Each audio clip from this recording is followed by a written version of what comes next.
Nobody cares. Nobody cares. I gotta press buttons. Nobody cares. I gotta do the stream. I gotta do the game. I got shit on shit on shit. Well, Wayward ones. Session 72. They didn't want to actually be on the stream today. They just wanted to play the game. So you're all welcome. If you're watching, thanks so much. Sorry we started late. Right. We had to go through some things here. Also, I'm pretty tired. I'm not gonna lie. Been a rough week. I'm exhausted. So I'm gonna rally it. Don't worry about it. Okay, so we're in Fort Farron. We had an adventure on the last session, which was filled with all sorts of melodrama. And we had bouncing back and forth morality of what we should do in the face of Ukar and Belzar. How Belzar wanted to spare and save the king based on the dwarven people. And then Ukar saying, I'm going to take the head of the king. Vistar, kind of a simp. I don't know how you describe them, but they were like kind of being like, my authority has been undermined. Oh no. But there is leg to stand on, and I think what's important is that you all just did not care about that leg, and so you're just like, it's not really there because it's not holding the table. But Vistar's perspective here, which I do want to kind of show, highlight, I suppose, was that the powder keg of the city was lit. There is a driving force that they don't have control of. Not even Vistar has control of. And Vistar and the actual rebellion, the people who lead are really just kind of holding them off from doing something, right? That's what it is. It's like you basically have this whole population of people, and they're all like, we hate Clan Gilgal. And you're like, whoa, don't get your pitchforks out quite yet. All right, everyone hold off. They're like, come on, let's do it now. And you're like, no. They're like, ah. And so that's what Vistar is really talking about here is like, what has been done cannot be undone, right? You can't like stop the hate, so to speak. You can't stop the violence, right? And so Vistar was hoping that there would be another way to go about it, which was more of a peaceful revolution rather than a brutal revolution. So there's two different sides of it. Not that the peaceful revolution wouldn't have some manner of violence, but it wouldn't be an outright total war such as this.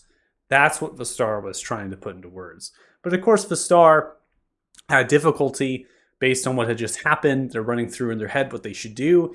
And the only thing they could think of was just not being involved with all of you who put yourselves with Ukar and saying, you know what, let's get ourselves out of here. Let's reconnect and try to halt whatever I can. Maybe heal people, right, as best as possible, whatever I can do. Now, we moved on ahead of Ukar. We ended up in the Stone Spire. At the Stone Spire, we then found Belzar as we were trying to trace where they were going. What they were doing was very simple. They were taking out the siege weaponry, the kind of machines or the weaponry that would deal mass casualties in the conflict. So instead of a person having their arms and legs blown off of them, they might have a series of lacerations instead.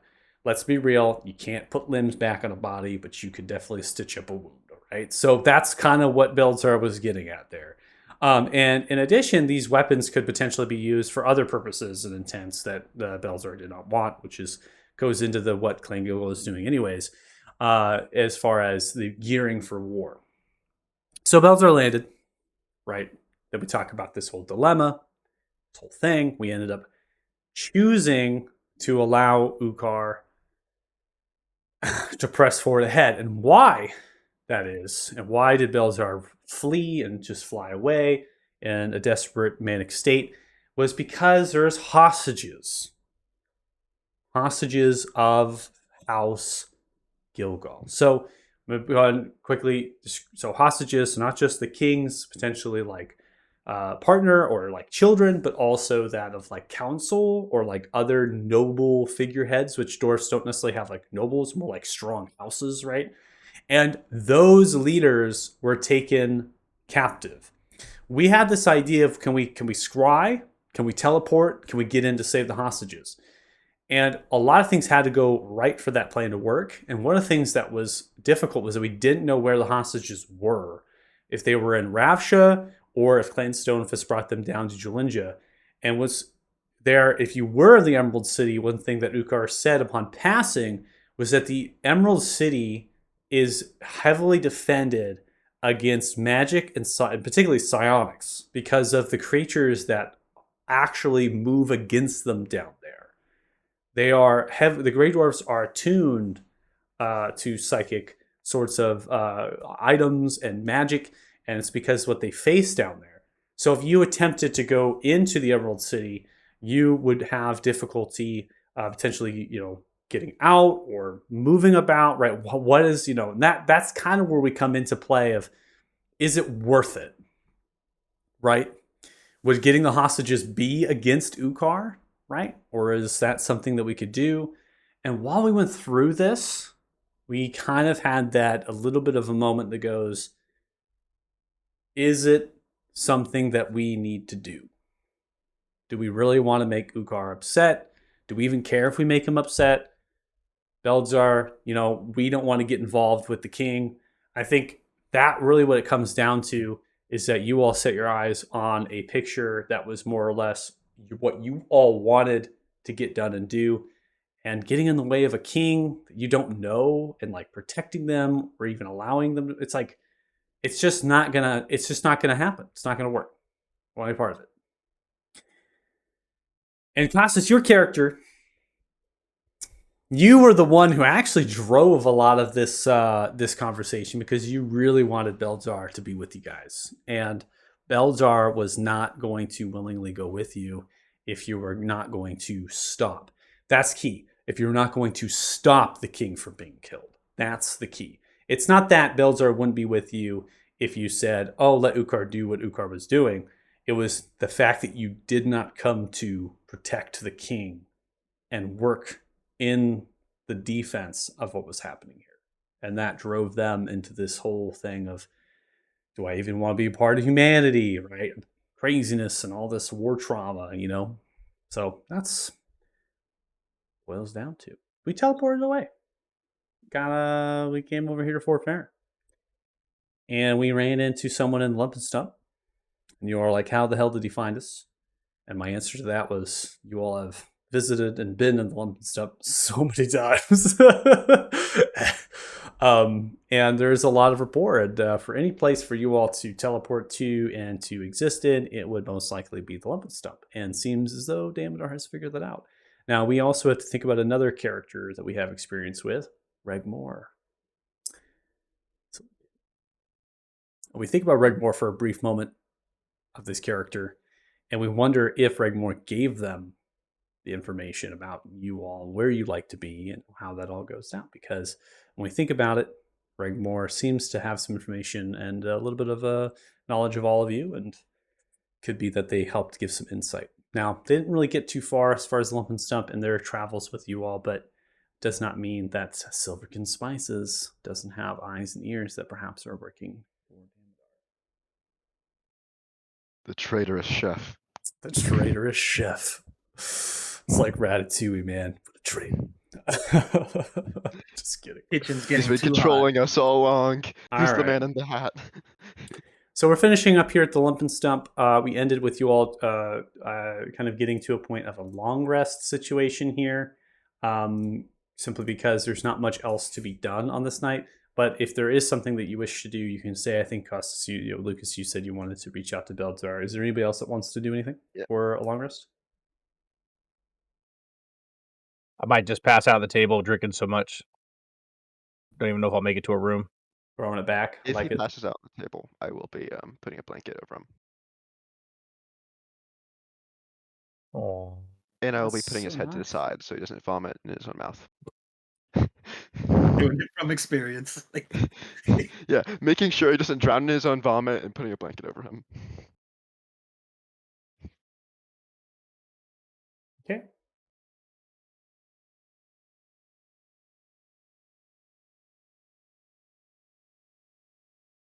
Oh, am I not having any sound on Foundry? That's a problem. I hear music. I don't Yeah, hear I hear anything music. right now. I have no sound on Foundry right now, so I'm gonna refresh. I see it playing. That's why I was like, strange.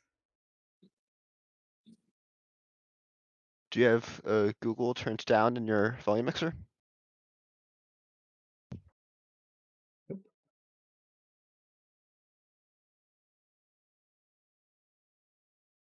Um, see.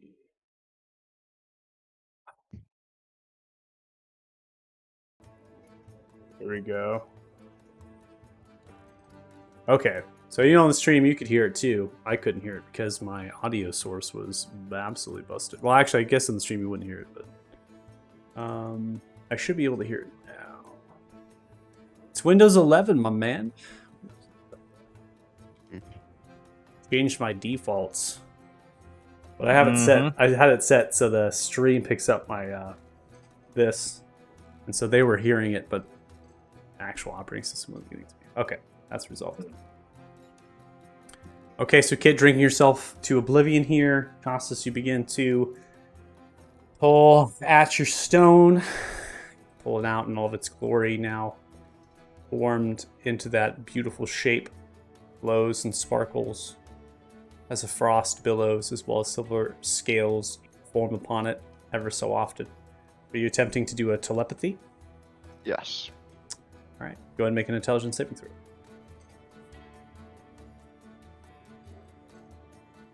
All right, you reach into the stone. You begin to feel the presence of Belzar's mind. Frantic, manic, crazy. It's driven to madness. I'm gonna try to talk to him. What are you going to say? Hey, Belzar. The connection's lost. Damn. Yep.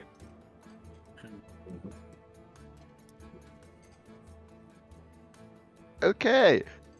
Are you doing this in the open in front of us? Yeah. Othala will see you during this. Costas, I think you should give him some time. Yeah, I think so too. I had an idea to help, but I don't think talking is going to be it. You know, when you're in a relationship and things just aren't working out, sometimes you just gotta give the other party space. Well, I have an idea. But again, I'm not going to spam them with telepathy if that's what you're worried about. I'd hope not.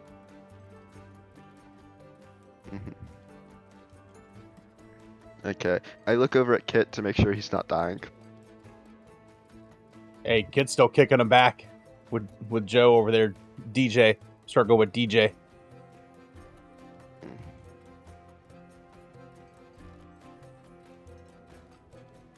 Till the voice in the sky tells me otherwise, just kicking him back. Then yeah, Gus is just going to chill down here and see how things go until he decides to go call it for the night. Okay.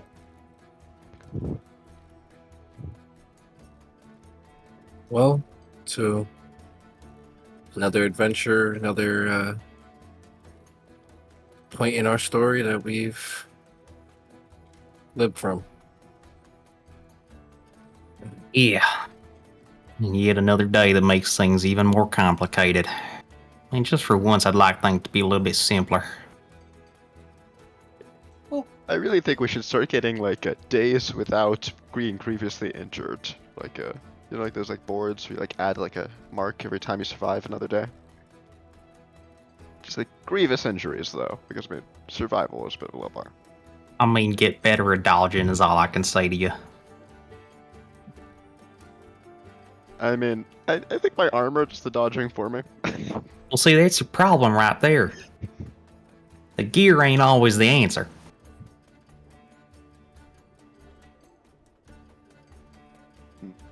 Light and nimble on the feet. Roll with the punches. You know what? I'll show you how light and nimble I am. Costas is going to break into dance. Specifically, it's going to be the robot. Sure. Why not? Joe's gonna get up and do it with him.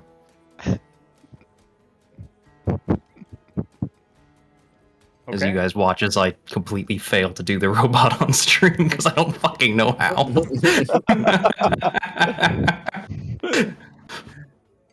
It's like doing a pretty good job. Whatever it takes. Whatever it takes.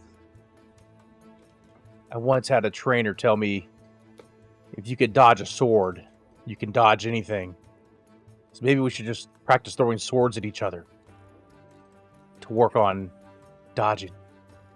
I think maybe we should start with something that doesn't grievously injure you. Also, I'd like to roll to see how well I'm doing the robot. Like this. And she'll Make a toss performance spoon. check. Oh boy. Costs us That's not 13. You look like a robot. No, you're presenting perhaps like the way the iron constructs move that you just faced. So you're just kind of doing a rough interpretation of that. There is a bard who's playing in the tavern, so they're motioning towards you a little bit as you're making your little robot dance.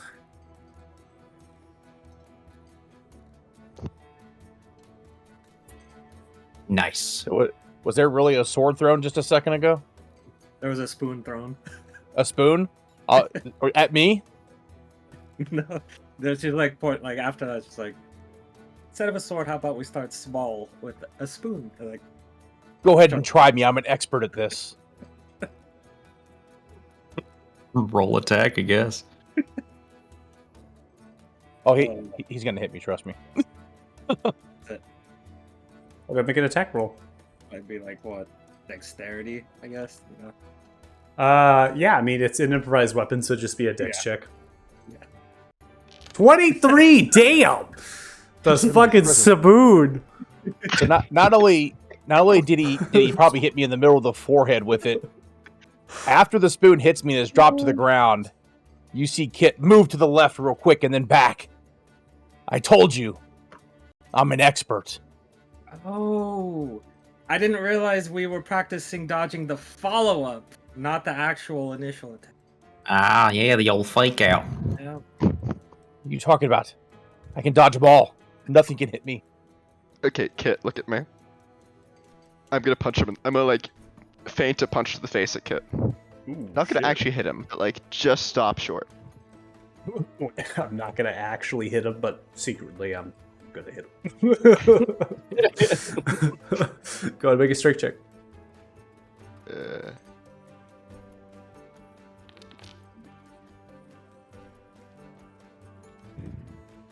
Kit didn't even move. Didn't even move. bother moving. Swing in front of him.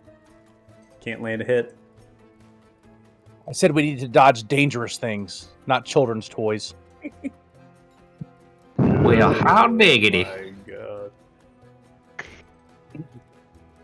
So, we drink up. More Right for behind you, everybody. buddy.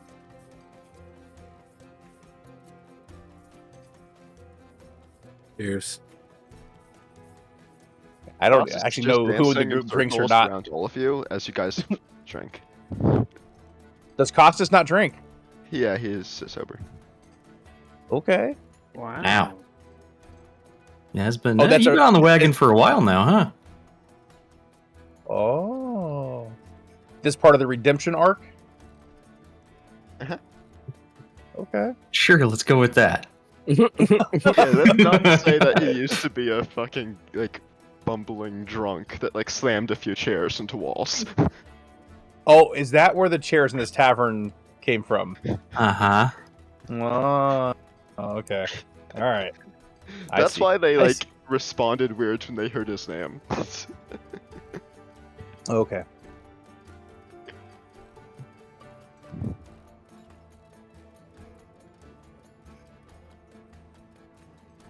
I got nothing else.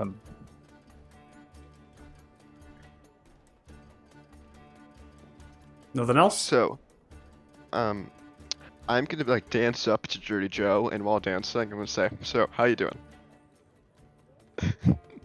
Well,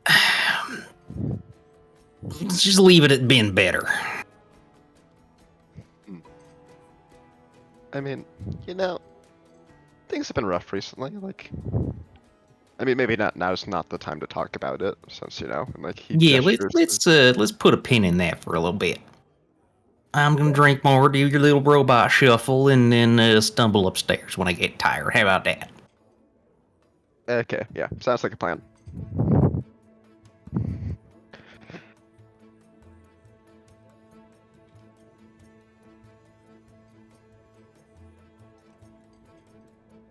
Anything for anybody else?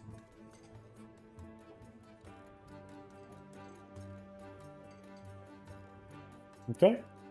I think Othala will stay after everybody goes upstairs. Othala will probably just stay down in the bar pretty late. Just stay downstairs, just sit at the table. Just think about what's been happening. Just conversation with Damodar.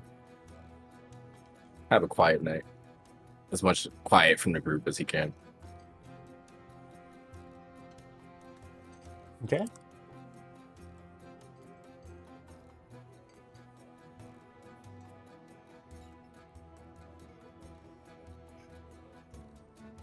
All right, I'm going to go ahead and get you all prompted for a long rest. So as your bellies are full here and your shenanigans run amok in the Lump and Stump, a familiar place for you all. You celebrate and remark perhaps a victory. And indeed, it is a victory. You all accomplished the defeat of the Tinkerer, a very villainous character, it seems, who was experimenting and using people, body parts, this necromantic power. And be as it may, that unfolded after that, that victory still cannot be taken away from you. I'm now going to go ahead and trigger the long rest here. And all your characters, a little bit of summons I got to work through here. So make sure I get the right ones.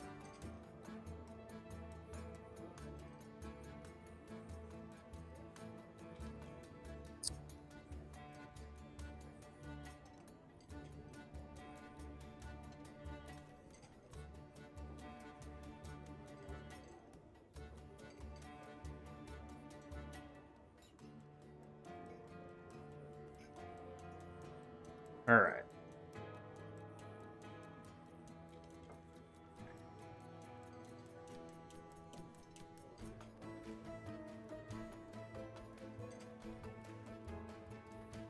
Could have been triggered for the long rest, yeah? Yep, you got it. All right, good.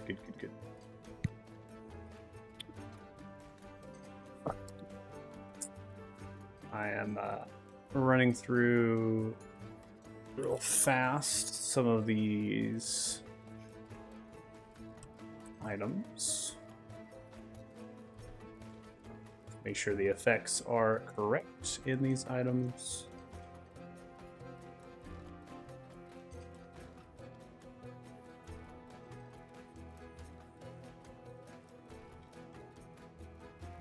Ooh, okay.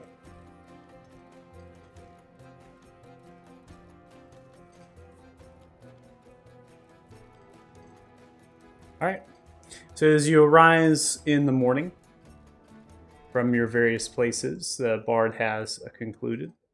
There's not many people inside of the tavern in the morning of the Lump and Stump. Most people are off to work. You're getting a little bit of a late rise, perhaps, from the drinking and the festivities, and probably just resting your bodies from the travel as well as the fighting.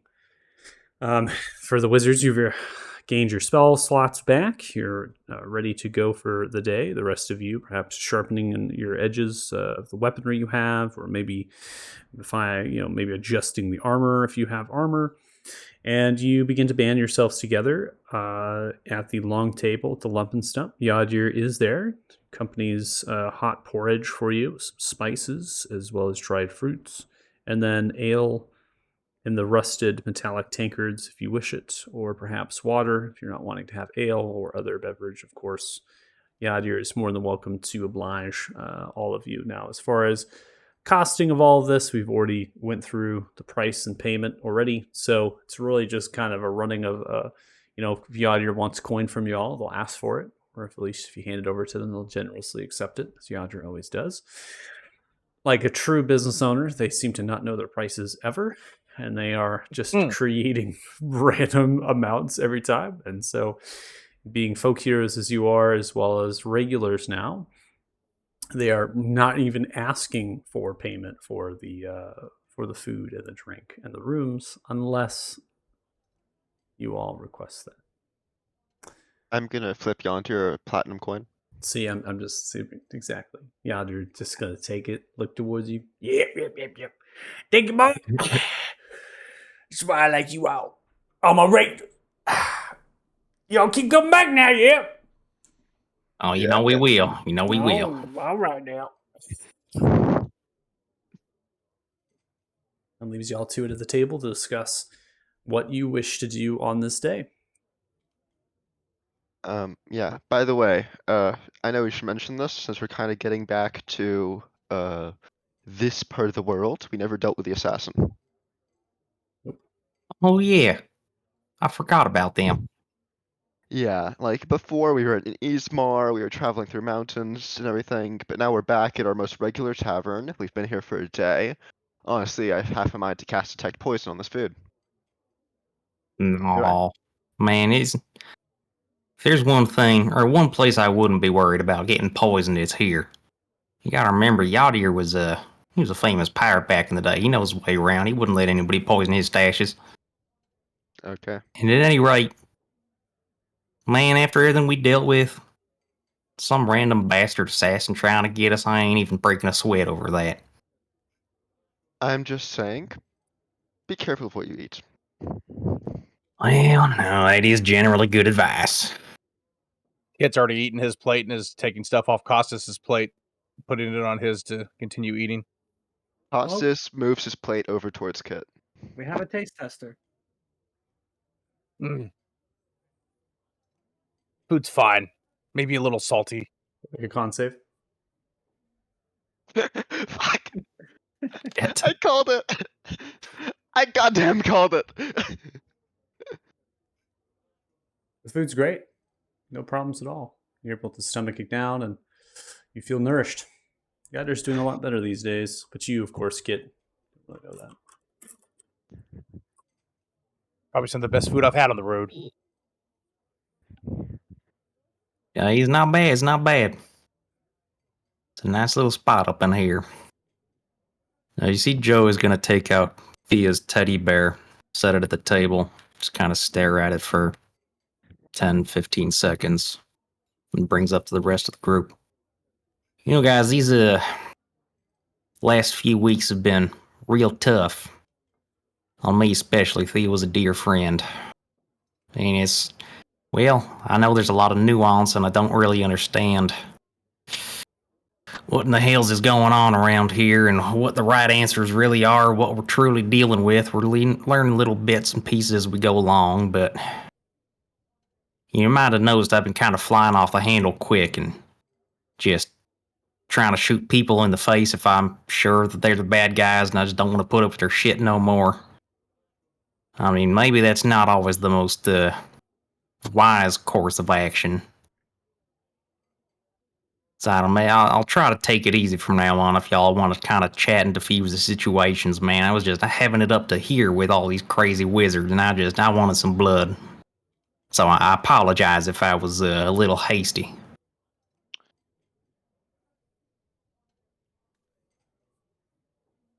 I think it's understandable given what we've been through, and Go gets a bro hug.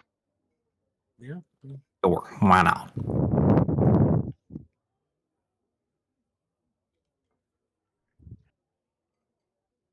There's no need to feel ashamed, man. You've gone through a lot. Theo was a good friend. Yeah. I was thinking of making something for Beltzar. I was wondering, would you want one too? Making something for... honestly, I think you need to just leave that alone for like a solid month at least. Give them time to find themselves. Give them time to calm down. Maybe do some fishing or something. Because the more you bug them at this point, they're just gonna... they might actually start to attack your ass. It's, I mean, right now it's only in the idea phase. I haven't actually drawn up the schematics for it or anything, but like it's, maybe like a bracelet that would like have a permanent effect of like, let's say calming you down, making you just feel a bit more like at peace. You're Costas, making a dragon a heroin bracelet? Costas, I know I'm new, but I have to tell you, what I know of you to this point, you remind me of my former wife. What, Warmer? What happened? Well, I mean, I guess it has been some time now, so I probably can't get in trouble for this, but she was so clingy and wouldn't leave me alone. I had to kill her. Oh. I Oh. want a damn. Let's She just wouldn't stop bugging me. Honey, do this. Honey, do that. It just, no, it didn't work for me. So I got rid of her the only way I knew how. I have a feeling if you keep bugging this guy, something similar might happen. Have you ever considered like divorce? That's that's what he did, right? Yeah. I mean, you have Is your it- way of doing it. I have mine, but either way, clingy. You don't need to be so clingy. is that the norm in your culture? Oh, no, not at all. Typically, you go to the tribal elder and he just says, you guys are not married anymore. Yeah, like I guess though, Uh-huh. doing it that way, does that like leave you open to some sort of support claim from your wife or something? Mm. Yeah.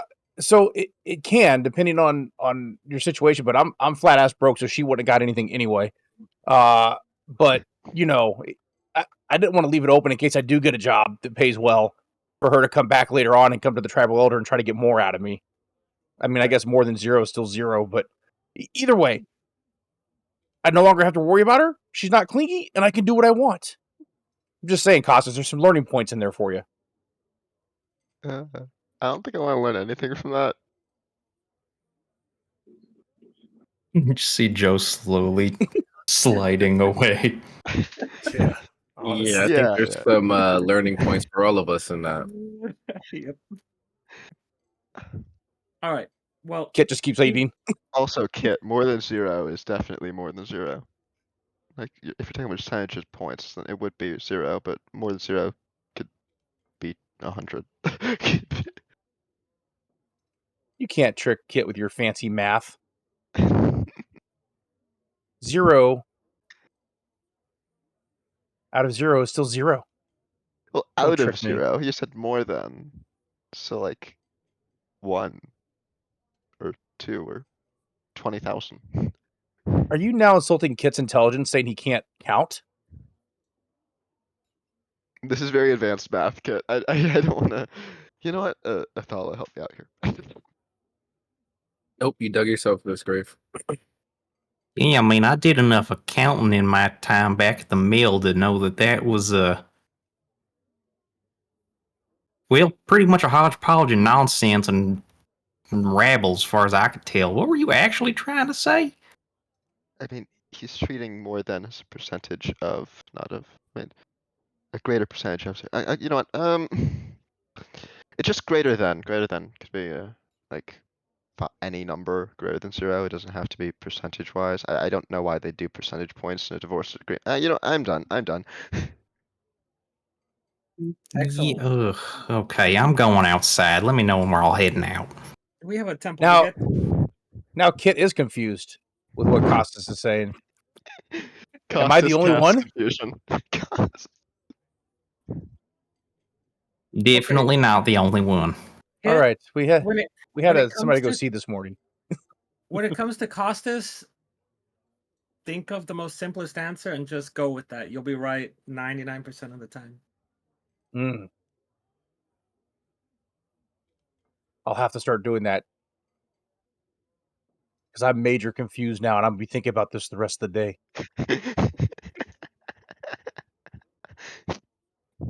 Right confused. Don't understand it. If you could Let's actually start see home. smoke coming out of somebody's ears, you would see smoke coming out of Kit's ears, trying to figure out what Costas just said.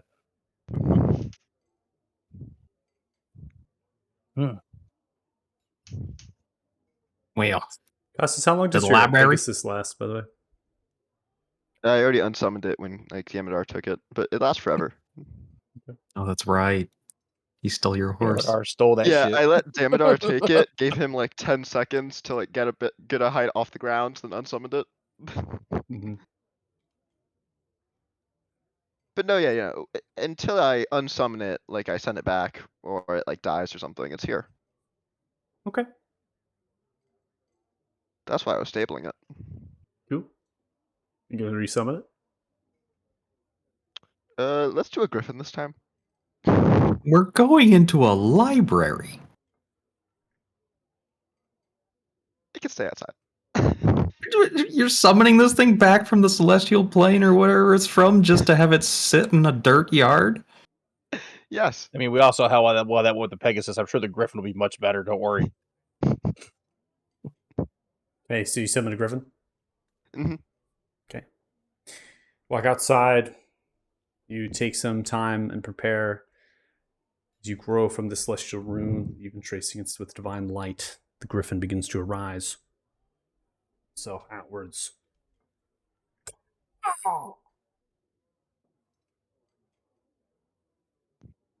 Heyo.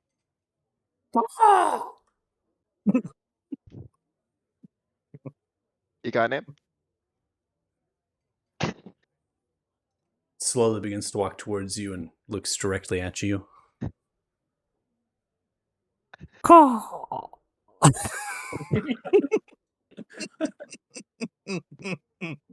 I say telepathically. Do you have a name? Griffins have an intelligence of 2. Their intelligence gets raised with the spell. I know. So what would their Yeah, intelligence it went be from with a the spell? 0 to a 2, which is greater than Greater 0. We just went than over this 0. math. What is their intelligence cost us with the spell? Though instead of additionally, if the creature has intelligence of 5 or lower, if its intelligence becomes 6. So as it does that, it then turns to your other ear.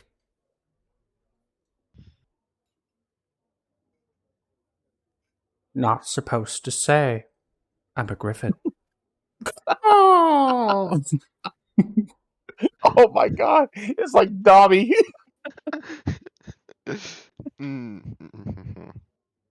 Well, I'm gonna call you Masters Paw. don't ask for my name. Why not? Do they just call you Griffin or some shit? Oh! Okay, your name That's is what Caw Master now. wants.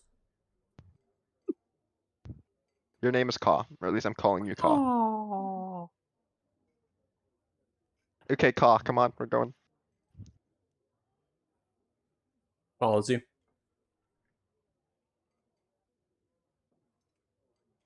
Kit will walk up beside Caw, not knowing anything about this. Watch out for this one. He's clingy. Stares at you and squints the eyes. I'll toss him some bacon I had in my hand from the yacht here. Eats it. I'll get back up with the rest of the group. As we were leaving, just real quick point, when we're leaving the bar, leaving the whole tavern, Othala would just put a cup in front of Thea's old spot. Just fill it up with wine as he's leaving the bar and just leave. Not knowing when we're gonna be back, so Pour one out for the homies. yeah. Solid. I like it. Little remembrance of a lost friend. How times and travels change. Even the wayward ones. But the table, still there. The chair, still there. The lemon stump still stands. The memories are still there. You leave a cup filled with wine. You depart, and as you look back at the cup through the window, Godir slowly begins to make way towards the cup. Picks it up. Looks back towards you, the window. Sets it back down. Walks away. All right, he got nicer. Okay, he likes us. We just keep on. He got nicer. Characters. This is. We're living the moment now. We're living the moment. All right. So we are now out into the village. So we'll go ahead and transfer our sound.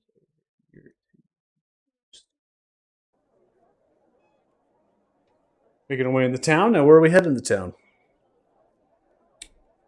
To the library, yes? Yeah. Yeah. The library. Why does keep people saying the library? That's where the hidden entrance was, right? The manor. It's House Fairy. It's their Yeah, we have to summer go to the home. house variant. It's their summer home. There was a library in it. There is. I know what you're saying. You're saying the library in House Farron because that's where the entrance was. Yes. Okay. Now I understand. That makes more sense. The library. It'd be so funny if you went up to the Iron Gates where there's like a servant just like sweeping the inner courtyard of the house, and you're like, wait for the library. Got some overdue books. Guess what we do bugs here? We're gonna get my list. We're gonna get copper tax here. We're gonna get in and get these dropped off. So you're approaching now. Remember that some of the staff here of the house, they actually are going to be Harim. So they're going to be potentially servants to some of the alpha, perhaps, of the house. Right? We talked about that. How one kind of caught you out. And we're not going to go into those intimate details. We don't need to role play with the character by any means. We are going to find that hidden entrance in, eventually get down to the temple, and we're going to reach that altar where we are going to interact with that altar and try to reach out to Corvos, who will begin to use the blood magic to fill the space and again cocoon you in blood cocoons to transport you to their domain. Now, Kit, you've never experienced anything quite like this. And so no. I'll describe the temple for you. It's kind of a oval-shaped dome ceiling with hands as they contort, spinning downwards towards a central altar that's above pools of blood. In this is sort of a language that's kind of cranialed or etched into the stonework, and that as well, blood is filled with blood, and it also is alive, so it's always moving and shifting. Inside of this large chamber where the altar is, your friends are kind of moving towards the altar, and the altar is rising from the blood in the center there, and then they might be interacting with it before blood begins to topple down from the statue of many hands and faces from above that reaches towards that altar, as well as the blood beginning to rise from your feet. A very frightening experience as it begins to billow at your feet and then begins to fall down onto your shoulders. You now as the time to freak out, if anything. I don't know if did anybody talk to Kit and tell him what they're going to experience here, or we just... Nope. I have to imagine as we were walking in, we would have given him like a basic rundown. A Like, rundown. Yeah, this is gonna be creepy as fuck. Yeah. As soon as we got into the temple, just Did let you- him know, like, well- yeah, this is going to be really weird, but you know, his Kit will Corvos is kind on of the put his level. finger in the blood cocoon when it happens and put it on his tongue to see if it actually tastes like blood or not. It tastes like blood.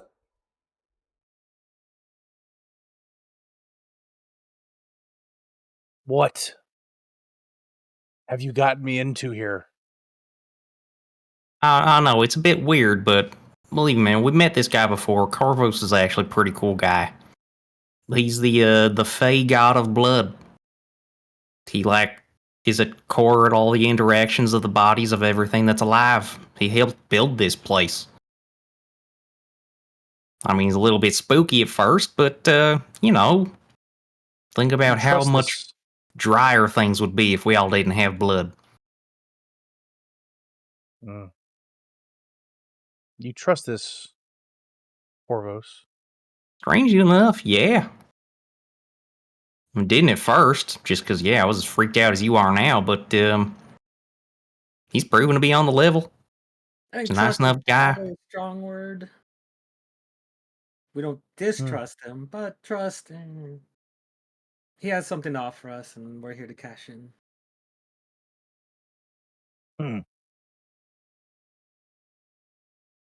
Well, I'll go along with it. But this is really weird. Oh, I mean, it is, definitely. I think may need to drink some more this afternoon after going through this. Pretty stressful. Not a bad idea.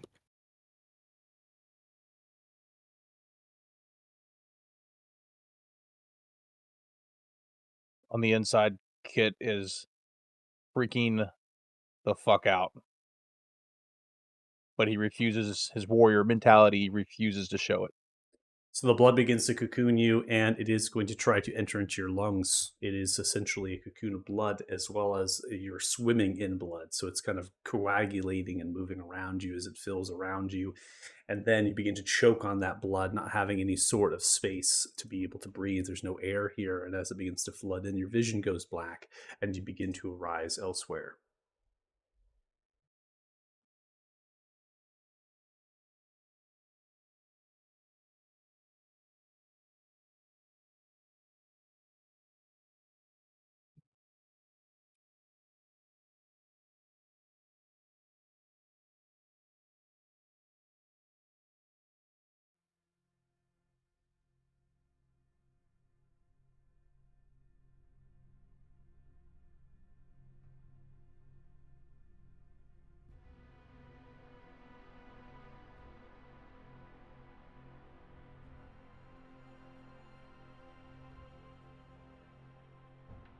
So, as you begin to the blood and appearing, you're kind of having the blood like loosen its coagulation upon you and falter to the ground, and you kind of have your vision as it falls off of you.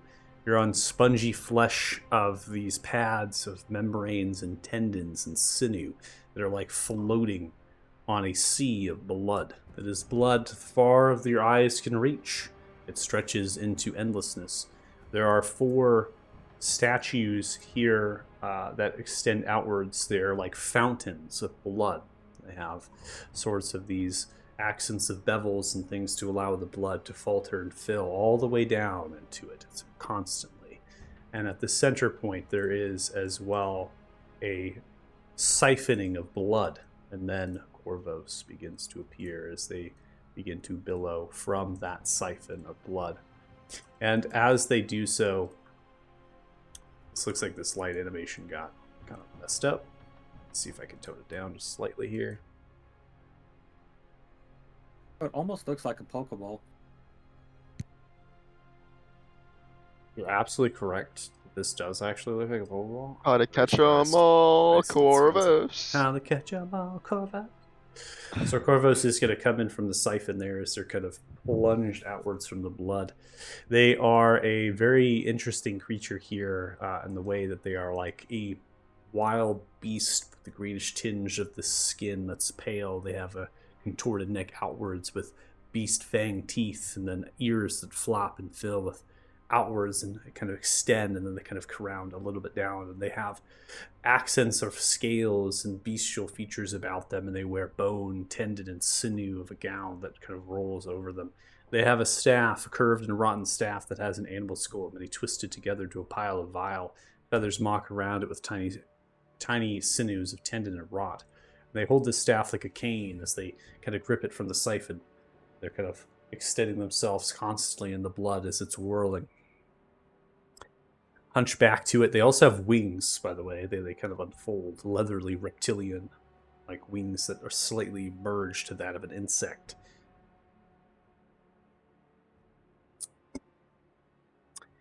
Well, well, well. We have all come back to dear Corvus. Welcome home, adventurer. It has been some time since you have last seen me, and you departed.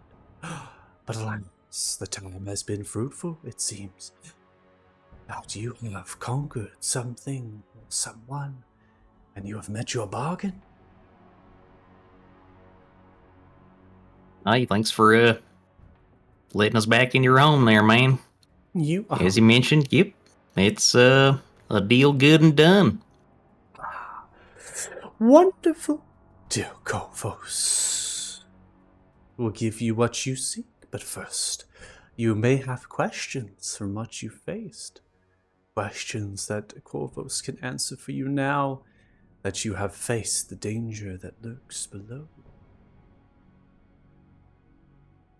Well, off the top of my head, you ever heard of a feller named the Devourer? The Devourer. Yes, I have. I have heard this name. It coincides with what information I was to give you upon the completion of our bargain. There is much at stake, much to play, of course, Corvos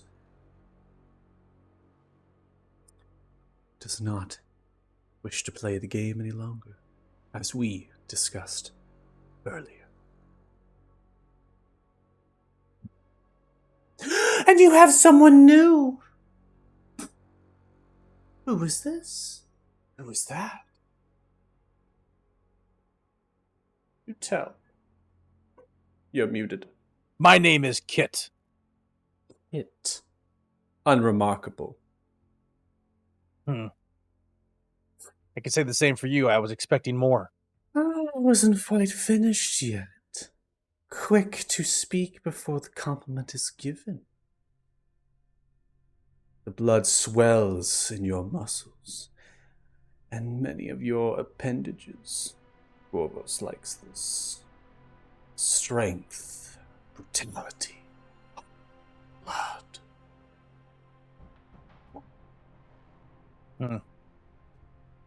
Is Corvos clingy? Clingy? No. I am the god of blood, also god of mutation. I am one that is fallen.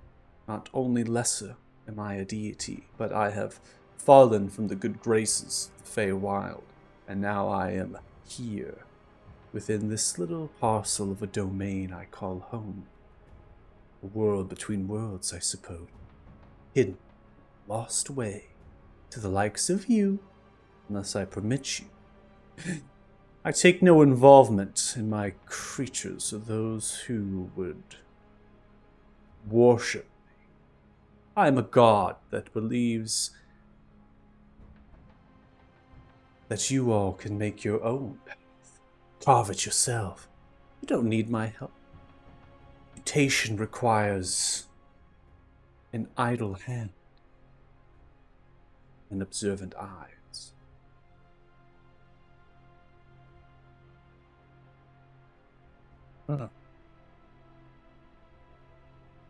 Well, this is all very interesting. Interesting indeed. So interesting. Welcome, Kit. By the way, I'm sorry for what I said. It was really mean. But my head hurts because I've been trying to figure out Costas's advanced math. Kit, your head doesn't hurt because... Your head does not hurt because of mathematics, Kit. Your head hurts because you drank too much. The alcohol still steams in your blood. You can smell it in your stench and your sweat. Too many ales at the tavern, have we? No such thing as too many ales.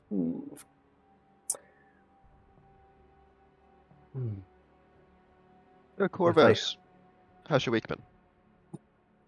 Week? What is a week in my domain? There is no time here that functions like yours. So how has your indiscriminate amount of time been? Lackluster as it should be. Nothing happens here at all. That is how I like it. Don't get bored? No. My eyes are ever vigilant watching. The blood swell and move and shape in all of you. All of those that worship me. And I am rewarded. You can tell where our blood is? Not all of you, of course. It is a figure of speech. Morning light.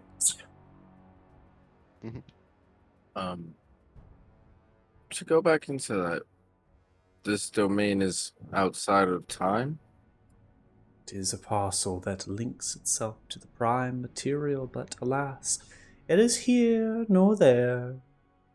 And time is a funny thing now, isn't it, Thala? Yeah. Like an unbraided rope. It moves and sways in the prime material space this world calls to.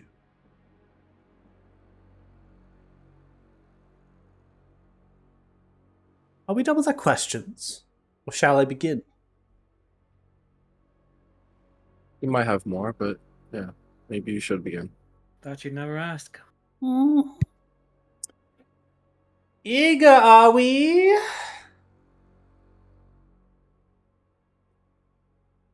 What lies inside all of you is chosen. It's very simple.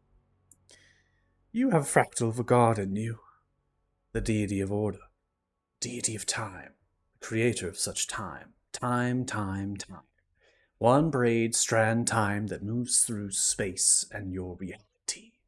One past, one present, one future, but alas, now there is more. There is hundreds upon hundreds more. But for gods and their domains and their planes of space, there is but one, but filled with many different strands that they can see and they can play like a harpist strumming along. But for you all, the rope is unbraided, so you only see one strand, and your reach is only for one string to strum and fiddle upon. You can see none other but what is in front. The rope was not braided once upon a time. What happened? It was fractured, pulled apart, splintered by a great battle. Fight that was waged against the deity of order versus the devourer. A creature, an entity that has been plaguing and eating away for eternity. It wasn't quite true. See, before time was made, there was a beautiful source of chaos that founded this universe. From it, spindles arose, which you call congruences. And these spindles gave pathing to the chaos titans that feasted upon them, ate them, for power to grow. And as they began to grow, they gained power, and through power, they gained consciousness, thought, intelligence. They evolve. Evolution. Beautiful. The gods, they lived in their own domains as they wielded the chaos to form themselves of their own world. But not every god evolved at the same moment. No, time had not been formed. So how do we imagine this? It was the distance in relevance to what your creatures like to call Ares. Spherical conduit of chaos that gave way to the spindle, gave way to the universe. Those that were closer, those that were further, those further away were the oldest, the ones to be born first. The deity of order was the first. They were the oldest, the one to gain more recognition of the world around them and the universe as it was bred. And the devourer was the last, was the closest to Eric's. So the deity of order created time itself to establish order, balance. But the devourer, this chaos titan, was being born at the same time as time was created, see. The entity was split. It was here, nor there. It was in and out of time. The gods did not know how to battle it. The gods did not create time, for only one god created it. And only that god was capable of truly understanding the power they needed.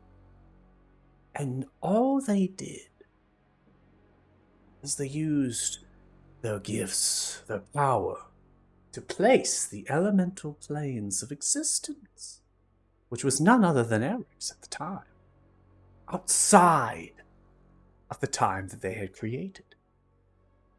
Shielded and buried it away so that the Devourer could not feast upon Eric's any longer.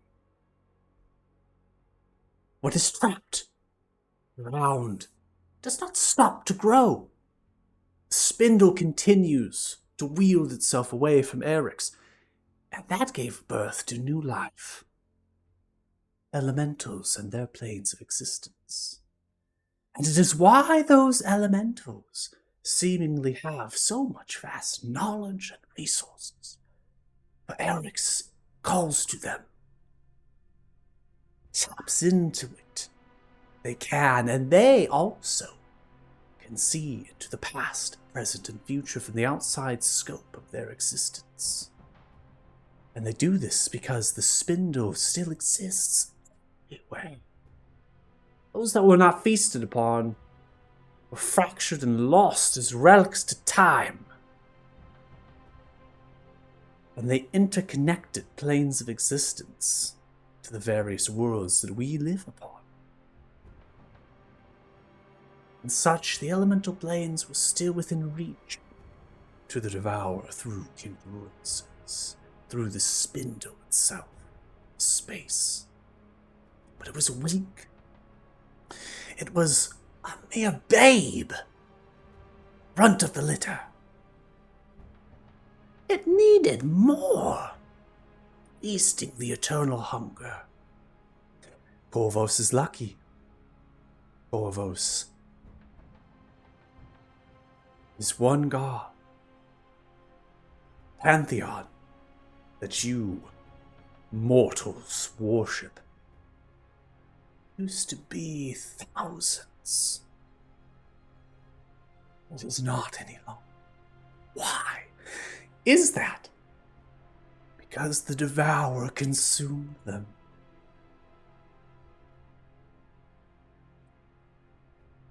So the gods fortified their domains, did everything they possibly could, stop themselves from being consumed, and only the oldest of the gods, the ones who evolved from the Chaos Titans first to the gods, could withstand the onslaught of the Devourer.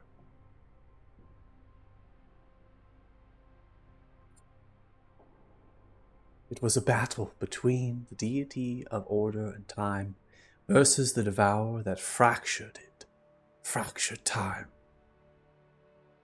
In the battle, the deity of order, a god now bound to the time they created, fought a creature that was now almost near outside of it in attempts to reach Eric's.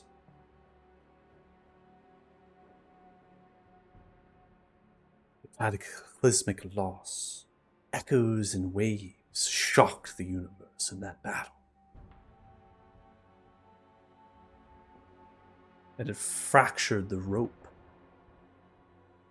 one singular strand of time.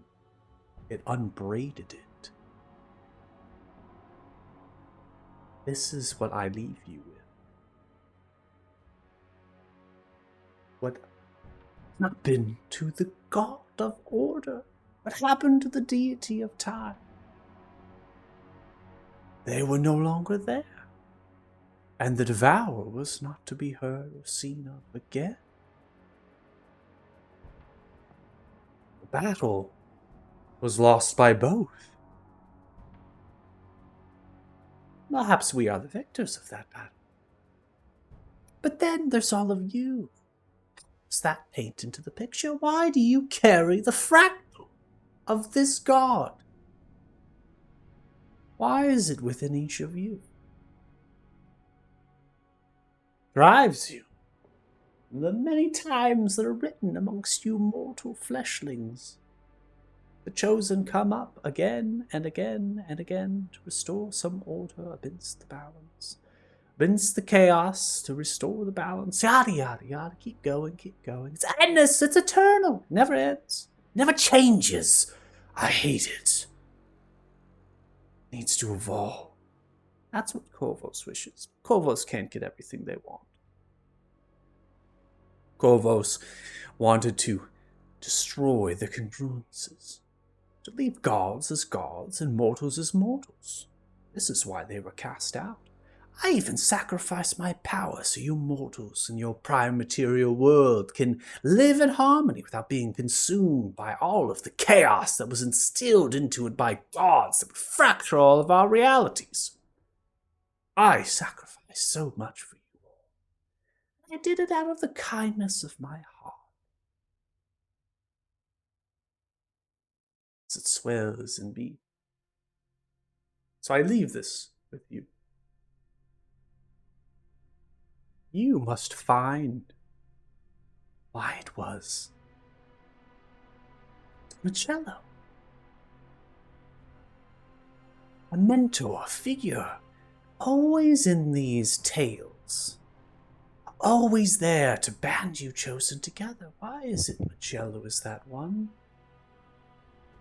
What role do they have to play in your story? Why are you anomalies? You should not exist. Fine.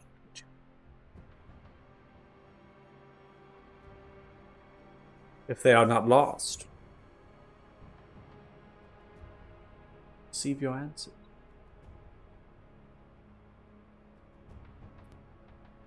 That is what Dear Corvo suggests.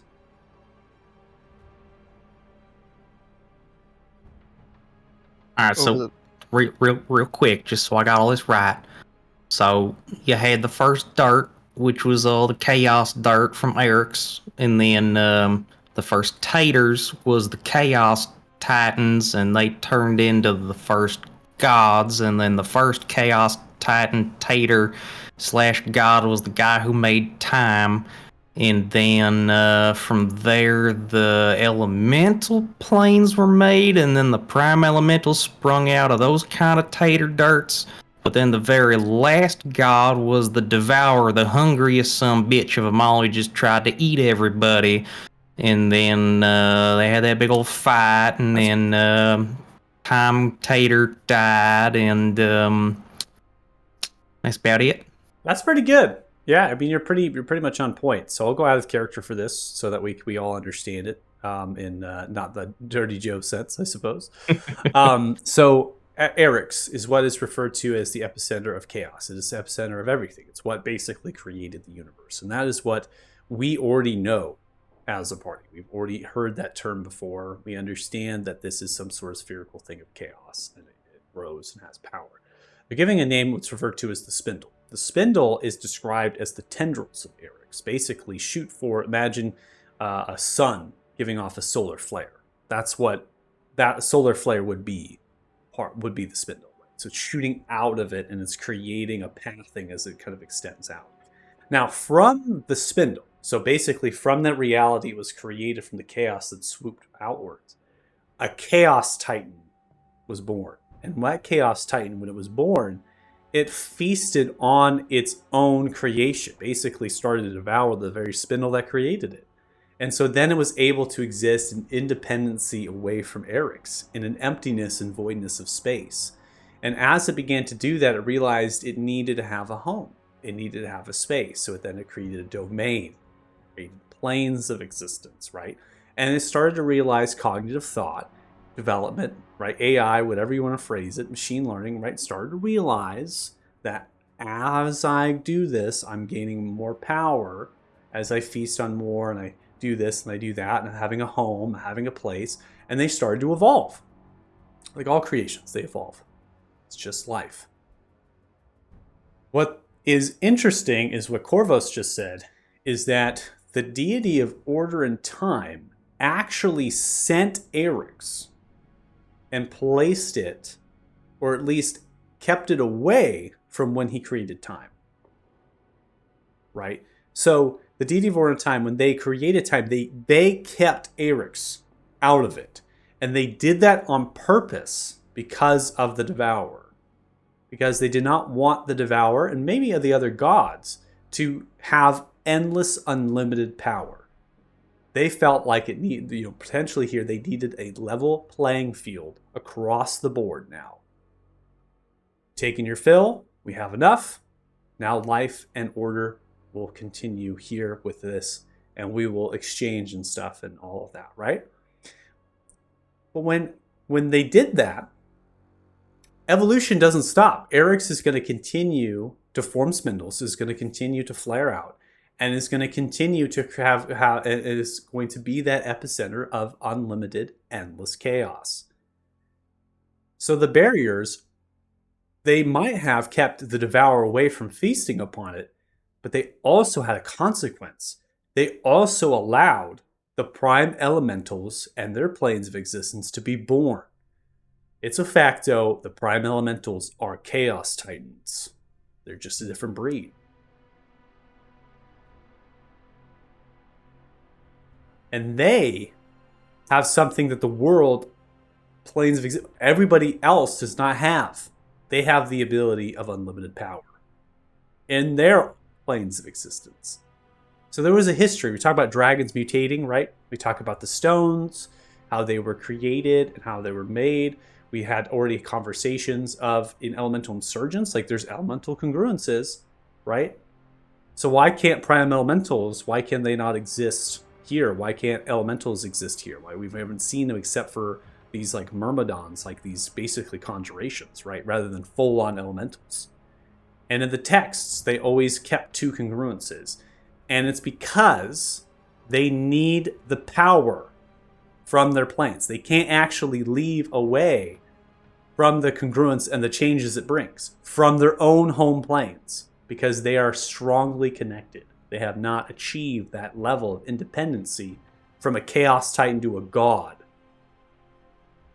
And most likely because they're trapped there.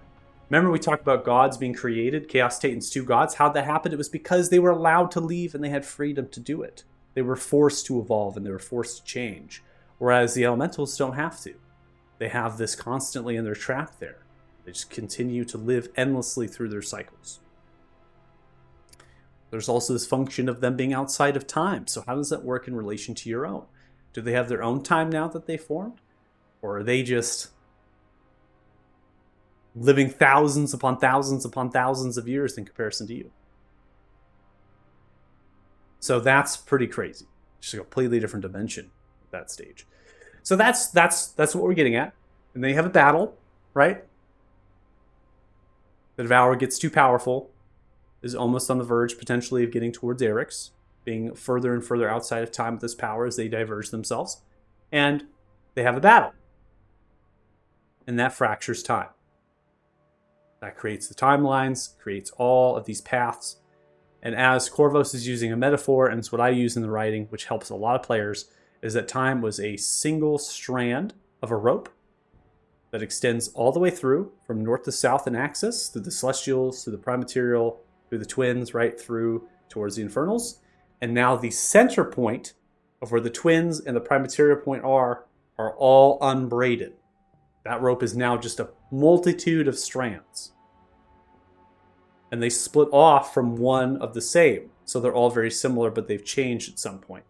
And so now they're all kind of funneling through in their own pathing of time.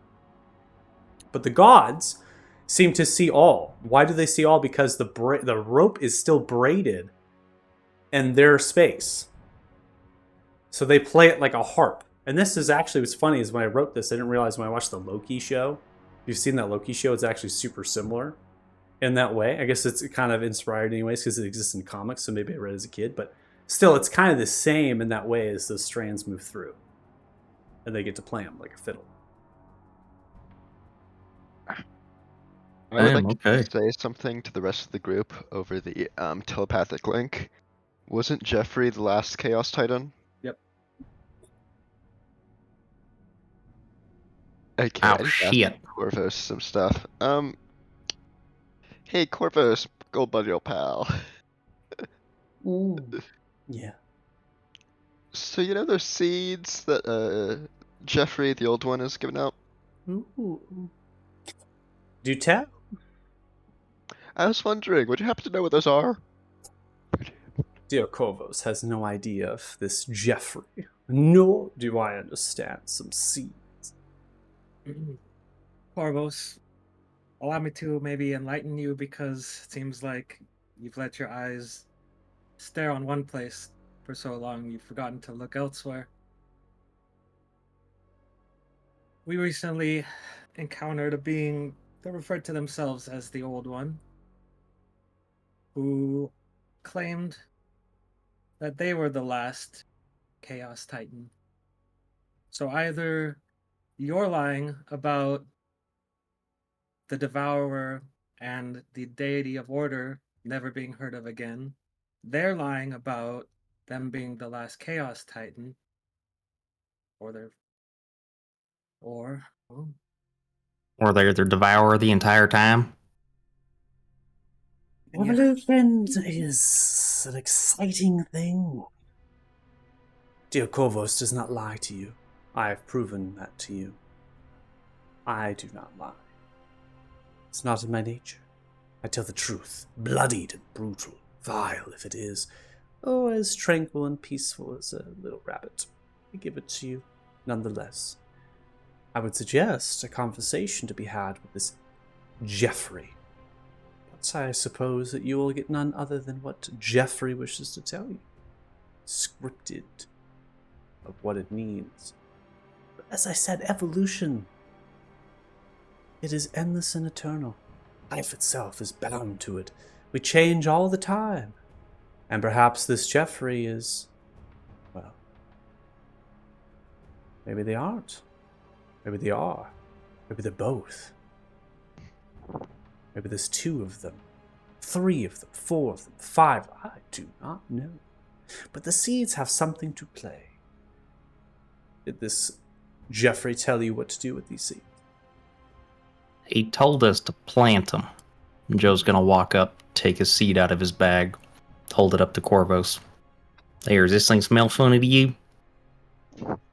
It is something that does not live yet, but it is waiting so eagerly.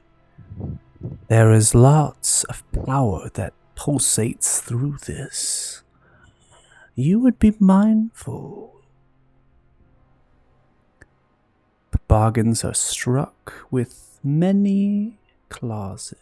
I foresee that you will be forced to do what it is that you have been bargained to do.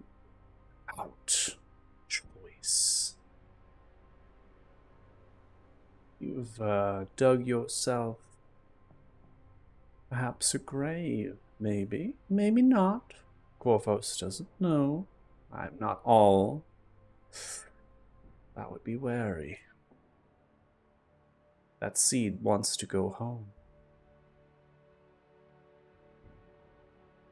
Well, it's, I mean, I was kind of dead already at the time, kind of backed into a corner, but, I'll definitely keep my eyes peeled. Do Thanks. you know where home for the seed is and how it must be planted? Looks towards you. I've already told you I know nothing of what the seed really is. I only feel and sense its life that brews and stirs. These are the gifts of Corvos. Evolution. I can see it, I can smell it, I can sense it, and I know that seed will evolve to something grandeur, something that will be very powerful, far more powerful than the likes of each of you, and it will live and grow and just dominate this world. I can feel it, just like I can feel from you all that you carry this fractal inside of you. I can feel it because I once met the deity of order in time. I sought their advice. But when I mirrored the planes, I needed to know what would happen. Would I bring order or chaos? So I would seek the god that would tell me so. And when I was lesser on the Feywild, I met with the deity of time and I asked, I destroyed and dismantled the congruence, what would it take? Would I bring about chaos or order? This is why I know, because I smell and feel and sense what the deity of order was in all of you now. It is in your blood. It moves. But not only your blood, it is tethered to your soul. It fights and pulls to you, and not much would claim it. And if it was lost from you, if it was taken from you, I feel strongly you would find a way to go home somehow, someplace that it would need to go.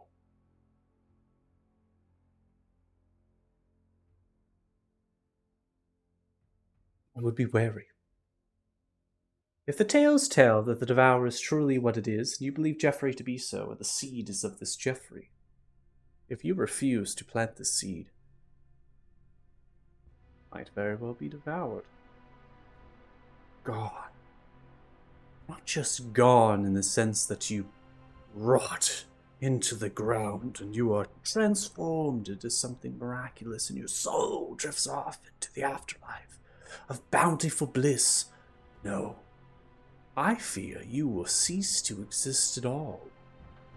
Nothing will be left of you. No soul, no body, no mind, no being. You might very well never exist.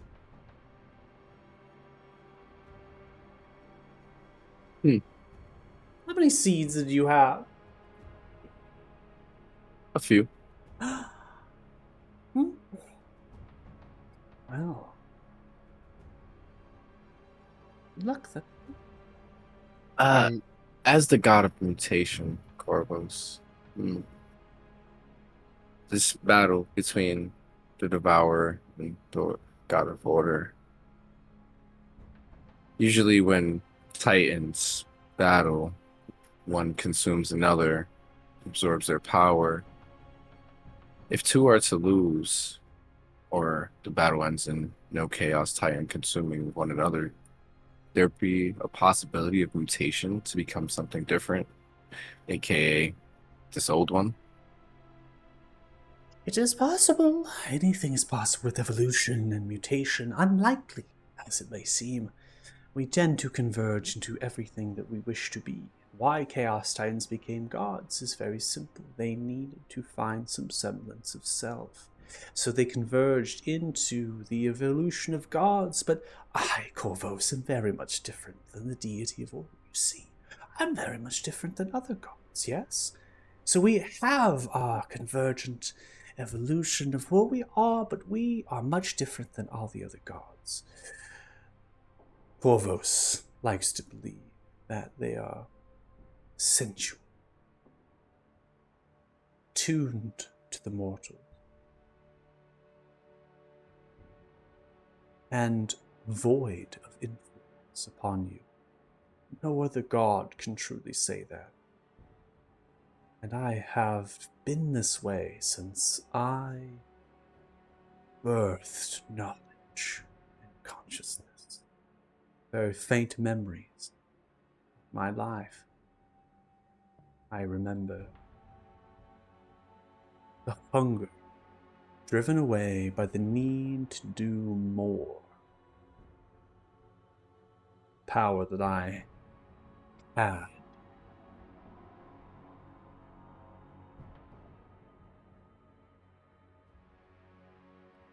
You mortals, you were created in the view of the gods. They made you like them. And you evolved into what you are now. It is why Corvus resembles some of you, I suppose, in likeness, feature. And the one thing that Corvus gave you all, and was kept with you as you evolved, is blood. Seems you have never lost that. Now have you? Corvus, Yes, Morning Light. you say you can sense the fractals of the deity of order. I have a question. Among those present here, is there any difference in our fractals? Specifically, like, Are any of them like unique or weakened in some way? Not that I can tell, no. They're powerful, beaming with power. Then beyond that, we traveled with a man named Ukar. Did you see him? The name sounds so familiar. Their blood tainted. Magic.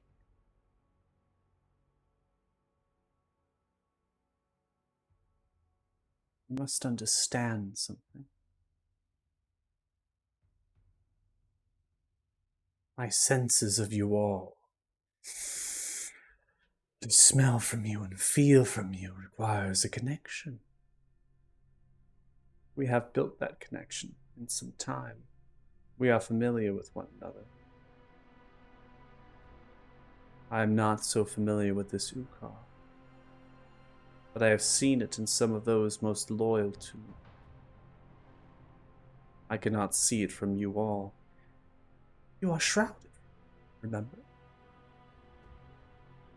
Is Ukar shrouded?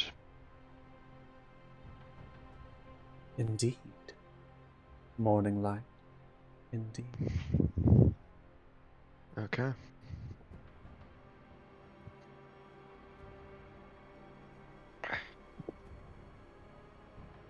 Seems like we need to have a good old talk with Jeffrey.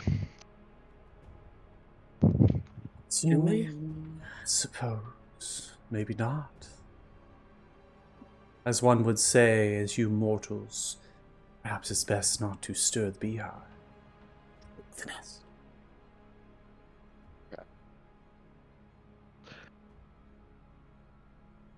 Perhaps not. Perhaps we stir a beehive and we find some honey.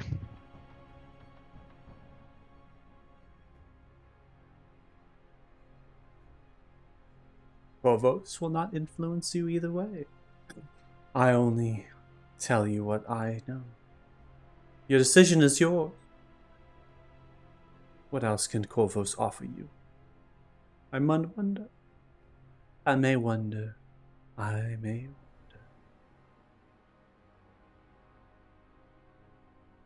Well, maybe you can help us on the location of Uforus. That'd be helpful. Ufaris. You wish another location? I can do you one better.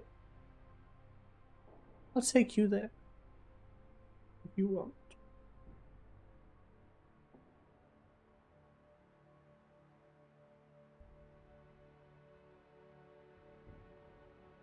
Right now. I mean, Doesn't have to be right now if you don't want it. It could be later. Ufaris is not large, it's a very small place. It's only the alphas lie there in their chambers. They have text written of their language that they store, but it is pedigree and stories and tales of their own people. They keep to themselves, the Ufarim. There is only one grandeur chamber there, a temple. It is the tribunal sanctum. It is where the alphas will lie and wait eternal until they are most needed. They speak and delegate amongst themselves, but not many of the alphas will transfer and leave away from their sanctum. Only those that are tasked with quest by the tribunal will. You must understand, there is only a handful of alphas. They keep the numbers small, as I'm sure you have figured out why.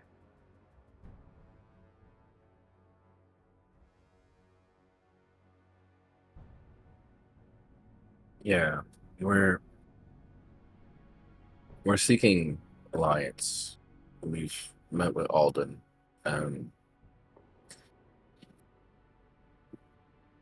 Taking out Clan Gilgal from the capital was part of that, to show that we're allies and we might be dealing with something bigger in the future. It might help us to go there. Dealing with something bigger in the future, and you wish to stir the Ufarim to fight along your side. That is ambitious. Well, at least not fight against us. Ufarim would never fight against you unless they were called to arms against you for some purpose against their kind, but the only ones who were ever able to do that were the Tinkerer and the Blood Knights. They are gone.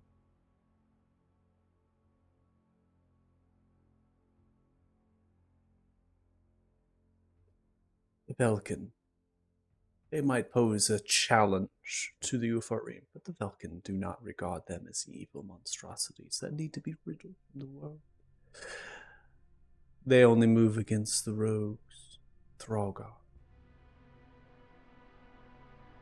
that run amok from an alpha's mistake.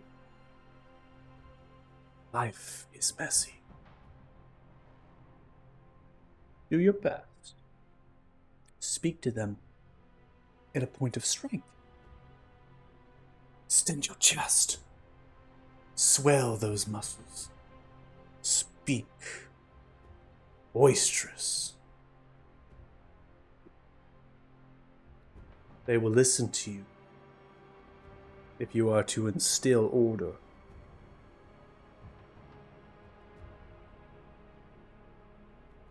Knowledge.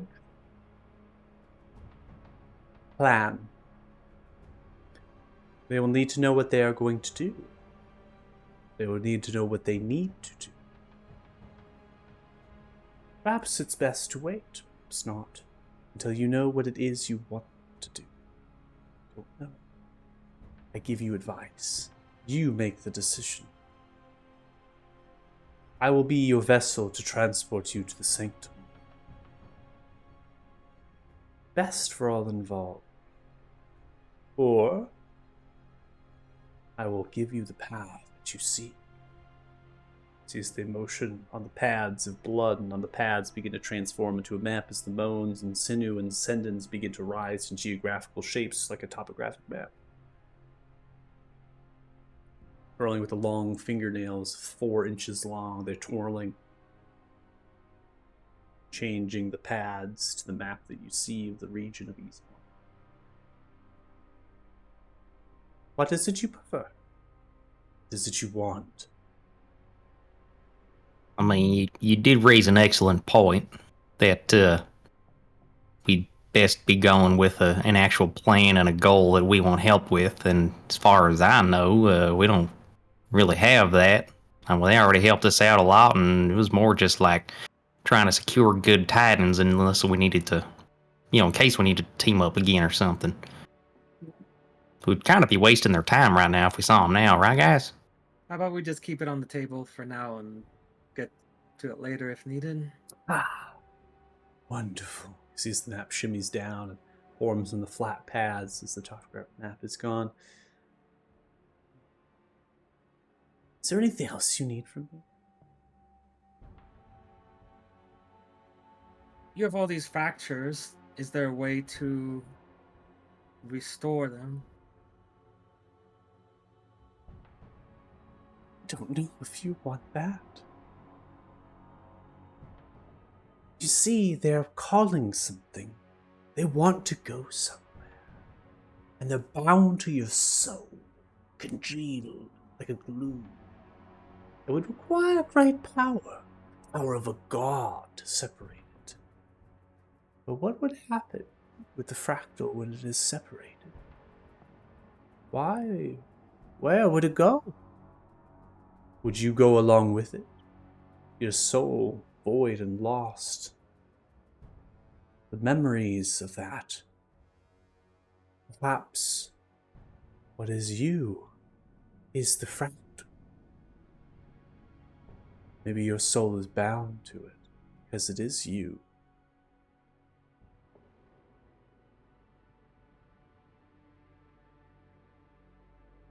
All I know based off what you said is, if the old one is the Devourer, there's only been one being ever known to be able to fight the Devourer.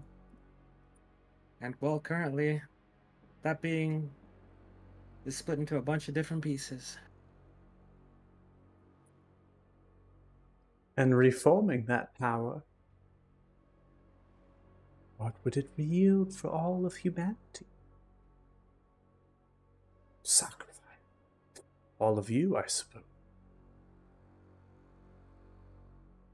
What if You- growing our what was- individual pieces? Then I imagine you all to become one.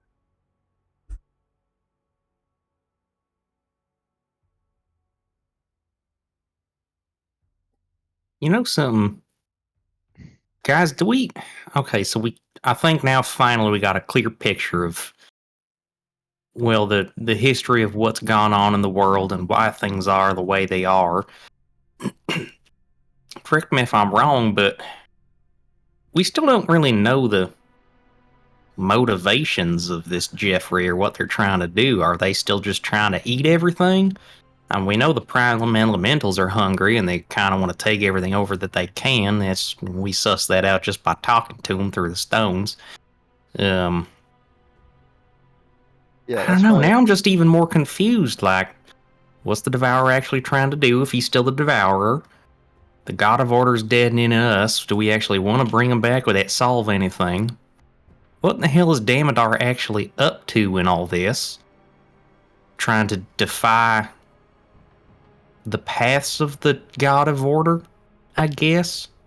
Is he going against the Devourer or is he trying to help it? From I'm even more confused now. I really think we should talk to Jeffrey about this. I think that as long as we don't come at it from a hostile angle, it's possible that he will at least explain what his goals are.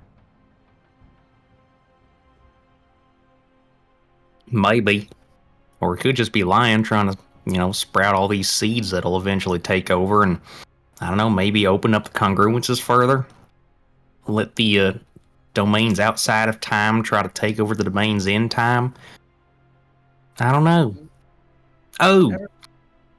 Sorry, I kind of spaced out for a bit there. Did any of y'all ask if we could recombine the strands of time somehow? I mean, I think more if they've become part of our souls than strengthening ourselves to be our. Well, not the soul. The soul is already shattered and it's everywhere. But, well, wait, is that... Now I'm even more confused. Is that the same thing as the de-stranded webs of time? Is that why there's multiple timelines? Just Could we keep the god apart and then put time back together in this plane? for now, focus on what you can do. Well, I mean, it's kind of sinful to what we've been bumbling around doing this whole time. We're trying to keep time from flying apart and, I don't know, try to bring everything back together, because right now it's just leading all kinds of more misery and, timelines are blowing up here and there. We've kind of heard something about that before, and could we just put it all back together? I mean, it's clear that our control over these strands gets more powerful over time. Like, Does it? I We mean, ain't done nothing. I mean, we hopped from a few of them to the others because Magello did that for us, no, but... I mean, like our control over like the fractures of the time god, not the. Again, is it? I don't feel any time powers coming out of my fingertips. I'm going to go out of character for a second and say as we level up, we gain faiths. It's not the same thing. I mean, it's part of the being a chosen one. Is like an entire special thing of being a chosen one is we like have the like kind of fracture the time gone. As we level up, we gain feats, and I mean, again, our characters wouldn't know this, which is why it's hard, especially since it's kind of like a new thing that just got introduced. So it's not like in Nothing. world. Well, not necessarily. I So don't- out of character here.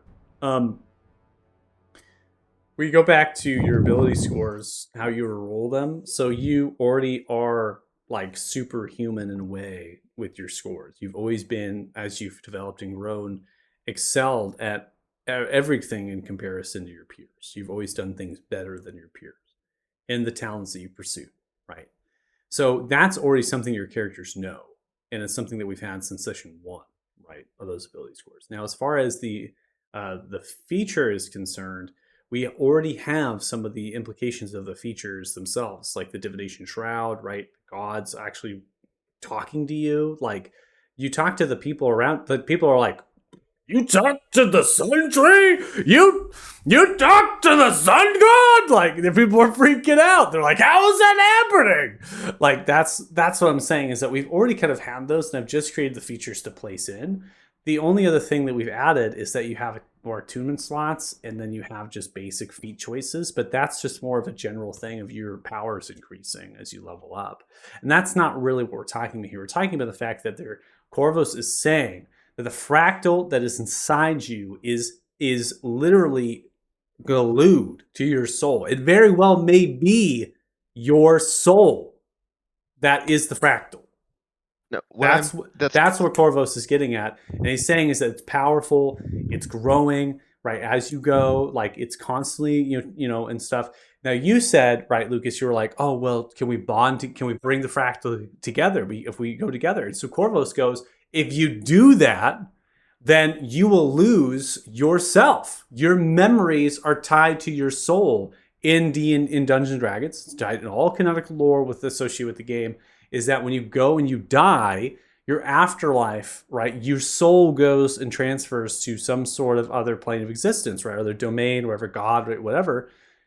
Your memories go along with it. You don't just like be someone new in the afterlife. Your memories are connected. And that's because in canonical lore with the whole universe, every series, and the same thing with this homebrew, your memories are tied to your soul, which means Corvus is saying is your memories are tied to the fractal.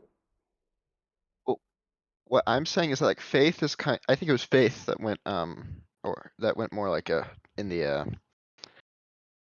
you know, Ultroning direction.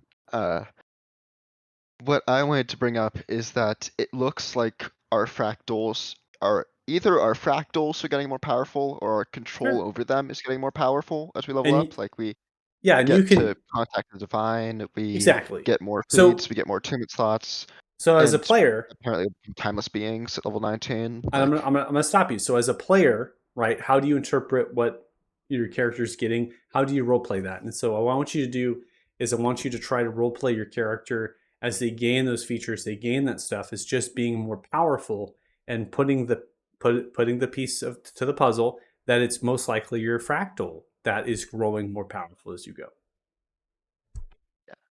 that's the thing. It's because also a lot of these changes, like, even if they were happening, it was a lot more vague, and then suddenly it's like we were just given it like a couple sessions ago. So I'm like, would Costas really realize this is the fractal? But like, out of character, it's like in our character sheet that it is. So like, it's So I only created the features because I was trying to create the features so they represent what has already been here in the game. In the game, you're already represented that you had the divination shroud. You're already represented that you're able to reach out to the gods more often than anybody else or connect to them, right? It's always been done that you have a strong affinity to the magical items, because before attunement, right, I basically was saying you could have all these magical items and stuff and you're able to wear them. And so the same way, I replicated that through the attunement. So again, nothing wholly has changed. You as a player, though, can't, you can't look ahead, right, and then be like, I know where we're going. You as a character, as a player, you got to play your character as is, but your character right now, Lucas, has the knowledge to suggest that these features, the divination shroud and this other thing, they're related to the fractal, right? They're from the power. okay. Okay. So, in character, yes, we gain powers. Like, we've like gained like more strength from our fractals over time. It's kind of vague in the way that's happening. Like, it's kind of hard to tell. Like, we hit a few things a bit, and then randomly we get more attunement slots. But The hell's an attunement slot? I mean, yeah, I get the whole no scrying thing that goes part and parcel of this whole crazy adventure thing before we knew anything about it, but saying we're better because we got these fragments too? I thought I was just kicking ass. I'm just They saying, are you. Don't you understand? They are you. It is like cursing the fact that you have a 6 finger and you play the piano. yeah, Are you it really going seems to like say the 6 finger is a curse, or is it you? Do you see? Tickle those ivories. That's Speaking what I of, say. it'd be a lot easier to fret some weird chords if I had an extra finger. Precisely. That is what you all have. Extra Well, no, power that is within you. Silence I yourself. only got 5. It's figure of speech again. Metaphors. Speak plainly, I suppose, to all of you. Corvus doesn't do that. Now, I get the rest of what you're saying, but it's just, now that you popped the idea in my head, you're the blood god, can I get an extra finger? Maybe. But Wait, Corvus does whoa. not do influences, as I had told you. We made a bargain, you see, and I've given you this information. Only information for you to freely act upon. Giving you an If we're extra finger, I will influence you and manipulate. Corvus doesn't do that. I'm sorry. All right, fair. That's fair. That's fair. Just figured Can I be, I'd like, ask. It was a cool 4 idea. inches taller? You're already tall enough, and he just said no. I mean, I know, but like, okay. So, So I guess, sorry, one more question out of me. We're talking about recombining the souls. I want to pivot away from that. Is there any way that you know of, or have an inkling about, unbraiding the unbraided rope? Could we twist it all back together somehow? it is not anything that the gods have figured out. So I do not know. None of the gods, in the absence of the deity of time, have any remotely understanding to braid it back. But there are some gods that choose to ignore it completely, as now they have more to influence, more to garnish them power. They see it as advantageous to their way of life. As I had said, I would seek this Magello. They have answers they are to give it to you, and if they do not give it to you, I suggest that you force it from them. Somehow, some way.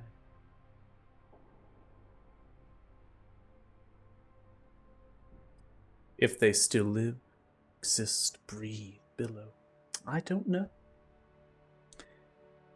Looks towards you, Morning Light, because, like you, I cannot see them. Not unless I'm familiar. And I am not. Strangely.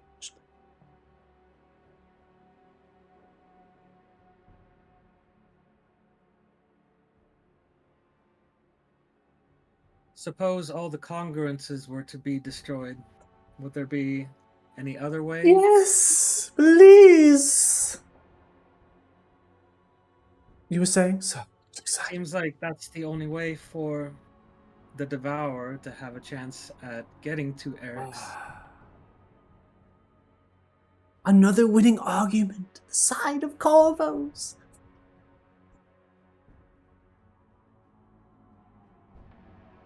Good luck convincing the gods of that, because you will sever their connection and influences to this plane of existence.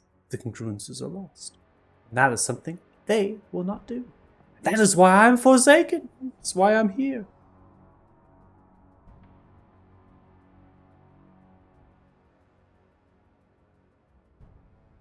You were to find another way without the gods' help, then so be it.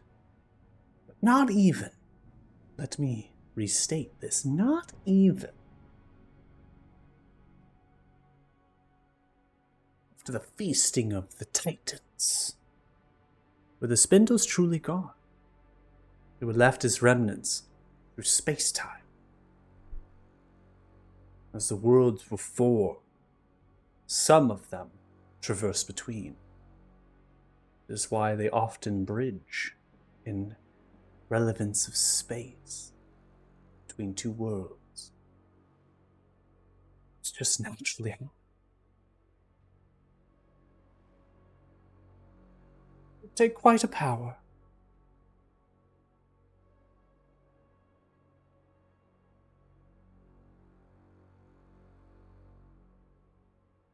But what you're saying is new congruences could always pop up, meaning at best that's a temporary solution. No, you see, the congruences that exist already exist from the spindle, and the spindle is trapped. The spindle is trapped within the elemental plane. So the only congruences that exist are those relics from the spindle before it was trapped. And those are well documented by most worlds. There is always an off chance that one has yet to naturally bridge, perhaps. It could take millennia, more than thousands of millennia, before it naturally bridges. That is truly possible. I will give you that. And if someone is to make a new spindle, something like their own craft,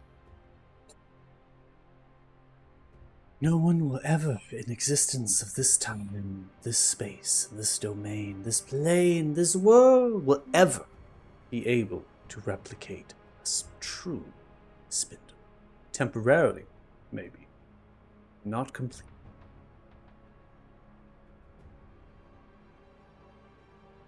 Requires unlimited chaos. Unlimited power.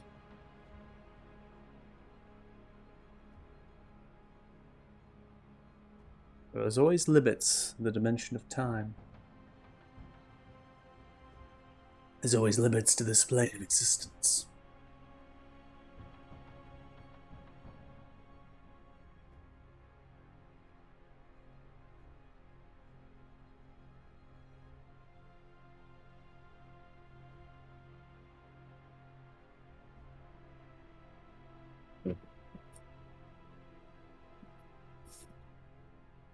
You see as Corvus looks towards you, Othala.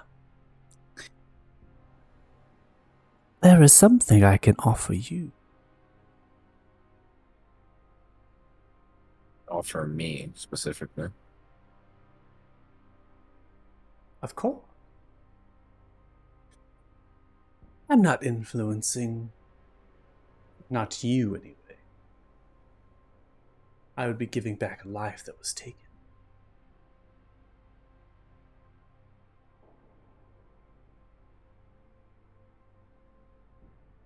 Speak more, please.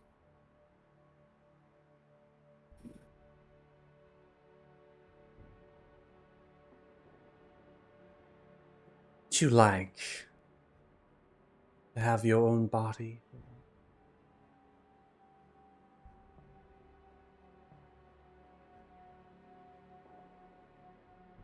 My old body back. Not the same, no. Something that resembles you, perhaps. Can't guarantee your memories of your previous life, but I can give you something. And I would free the one that is with.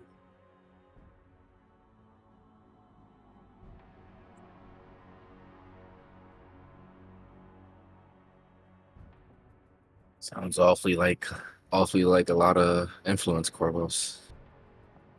Not upon you, by any means. You would simply get what you want. And the person that is there would go on living whatever life that they were destined to be. It's an influence. A little bit.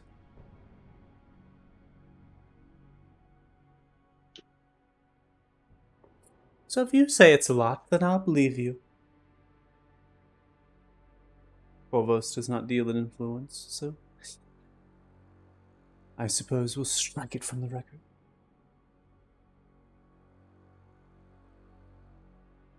Is there a possibility? Are you saying that it'd be difficult for me to do it on my own?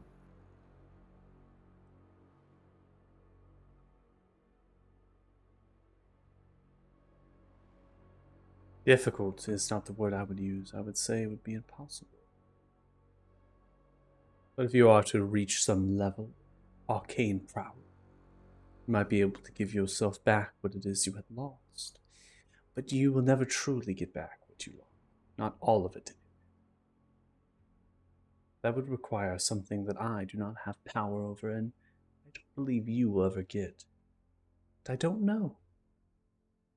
You are an anomaly. Possibilities are endless.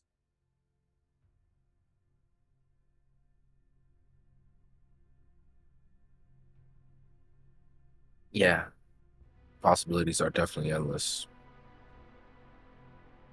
As much as I'm grateful for that,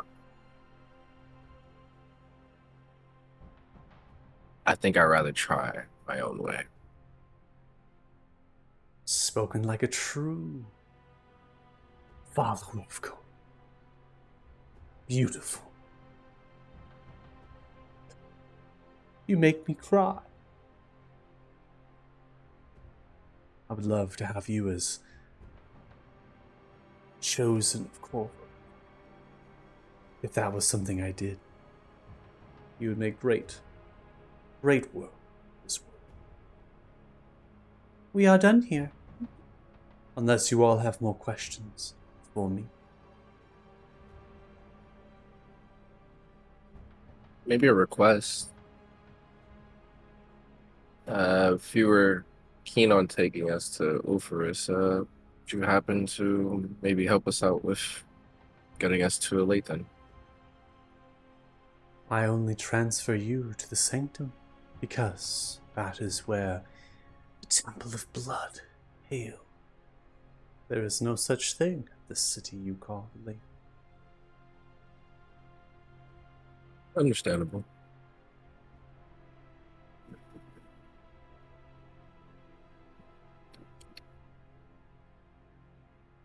Goodbye, farewell, and good luck.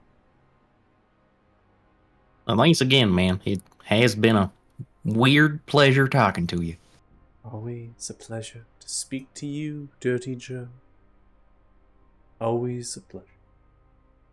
See as they're waving to you and they begin to twirl themselves as they are siphoning down. It begins to bubble and spurt. And then from you, siphons begin to grow underneath each of you, pushing through the tendon and the bone and the sinew. And as they begin to push towards you, enveloping you in the ripples, the cocoon of blood begins to form again, and you are brought back in the direction of the temple.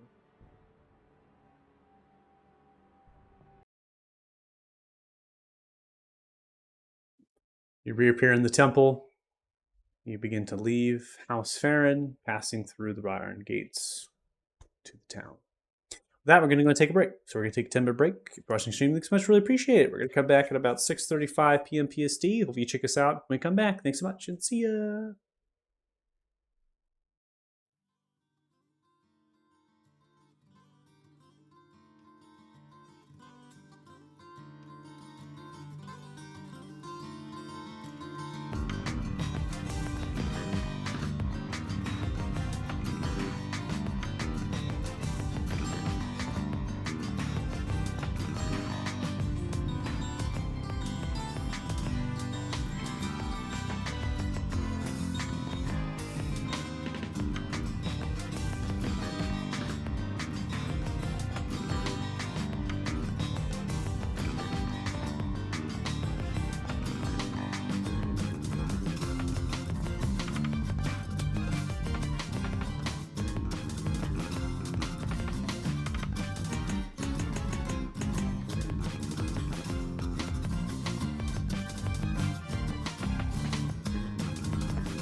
I might be paraphrasing a little bit, but more or less, yeah, it was very important for my the God. dwarven culture.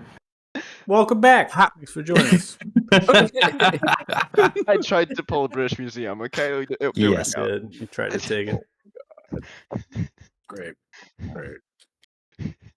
Okay, I ran some math. That was 150 million gold pieces worth of gold, okay?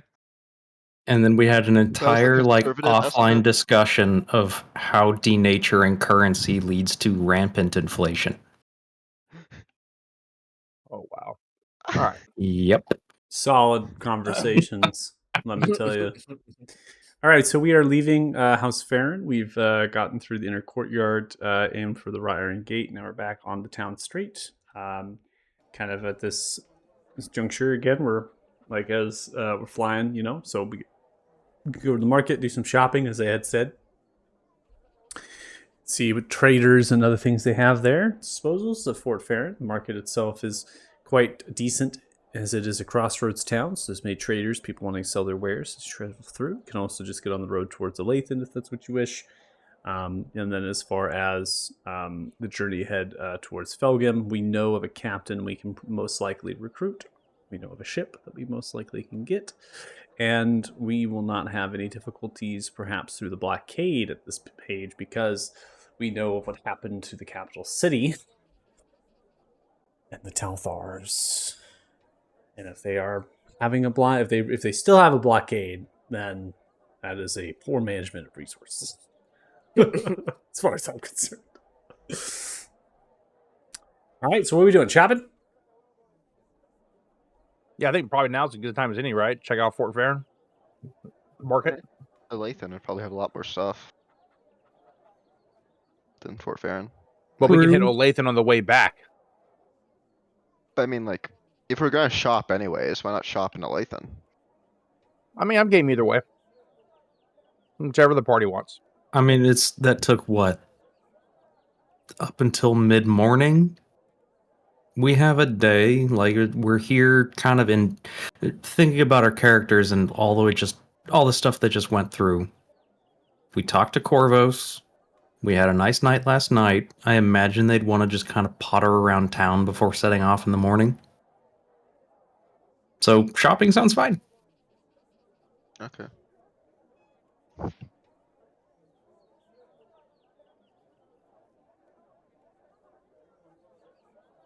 Shopping it is. Take a quick Yeah. look.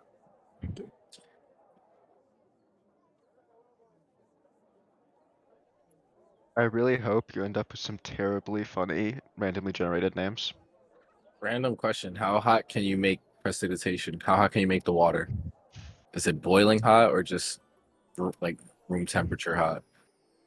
It would be like for a cup of tea, not boiling, but just under. So while Otalo's walking, he'll be holding up like a little bag and then making coffee, pour himself a cup of coffee in a thermos, and just walk with it. Okay, how did these guys end up with a dragon scale leather jerkin? Did we sell any of our dragon scales? Oh, that Cost one is this, supposed. let's not get that one, excited. That one is supposed to be gold. It's like cost us in a real market. Just, how did I get this? Mm-hmm. Joe's gonna walk up to Athala. Hey man, got any that coffee, man? Use some of that coffee, man. Yeah. Wait, what's Gotcha. necrotic decay? Pour out a cup, pass it to Joe. Oh, sweet caffeine. If you need sugar, I have some too. Lay it on me. Precipitation again. Tastes a little bit sweeter. Hells yeah, man. I'm glad I'm hanging out with you. Hot coffee and the taste of sugar on demand. Yeah. Perks of being around me. One of many, my friend. And I understand why you did it.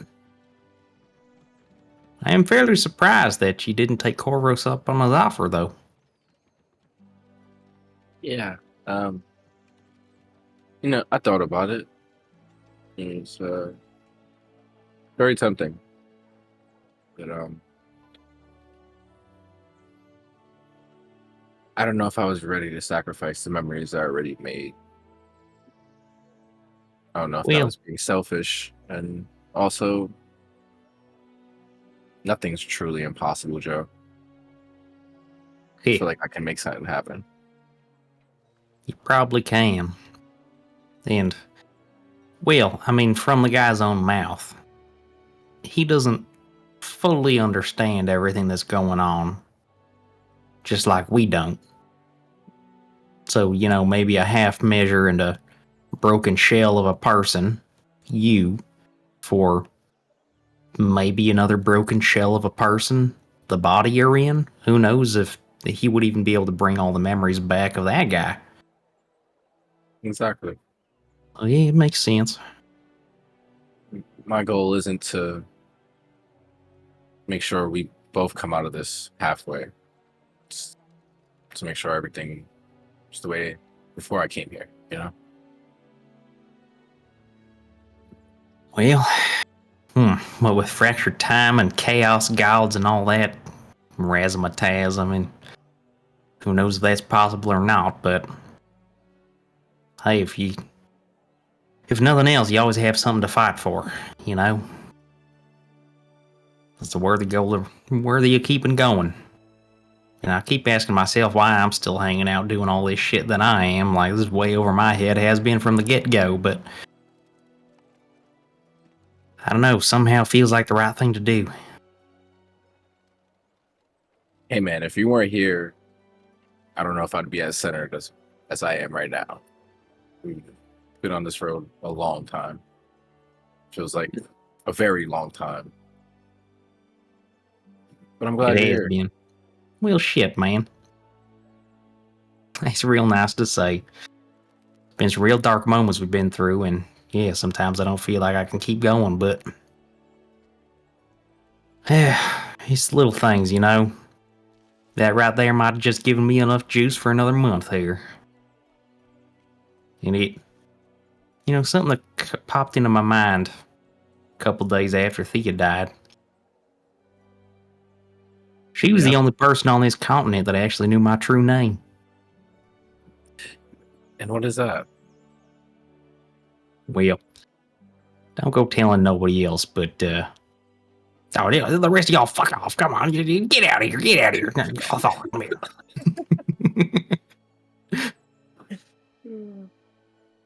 Josephine Aramita Chesterfield Buckwilder. Josephine. Aramita Yeah. Buckwilder. Chesterfield, don't forget the Chesterfield. Oh, it's Chesterfield. Right, correct. My whole thing is, my family was kind of poor, and we come from the middle of nowhere, backwoods counties, and my mom, when she got in her head to naming her kids, thought that, to give us all a touch of class and to kind of predestine ourselves for greater, grander, and more royal things would give us nice, fancy sounding names. Only she mistook fancy for, feminine. Which is why I'm Josephine. Which is why I go by Dirty Joe, because shit, man, I ain't no goddamn Josephine. Othala literally breaks out laughing.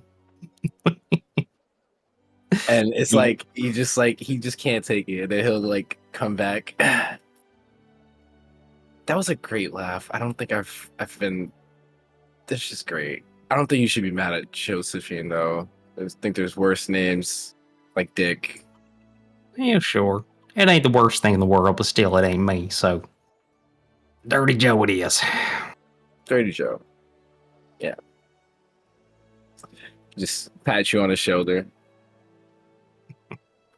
Grateful for knowing this. Don't worry. I won't tell Costas or anyone else.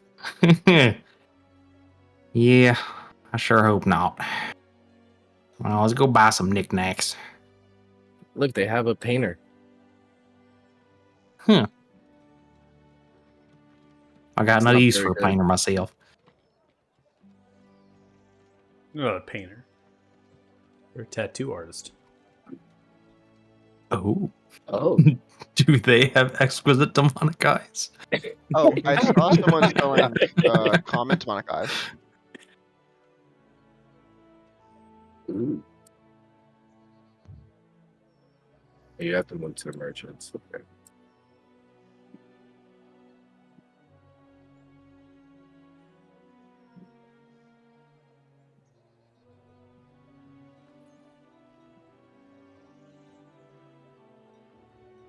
Looks like performance is pretty good. Everyone seems to not have any problems opening up the loot piles, the item piles from these Oh, it's been vendors. great. Yeah, real Yeah. surprises for you. I want to buy this abacus for Costas, though. I'm really thinking about it. So you can do the math, man. Yeah. Actually, I'd like to buy this bag of holding right here. To buy it. Yes, just. Oh God, the walking armory cometh. Here we go. Yeah, I'm always overweight, so I think it's in character that I should buy a bag of holding.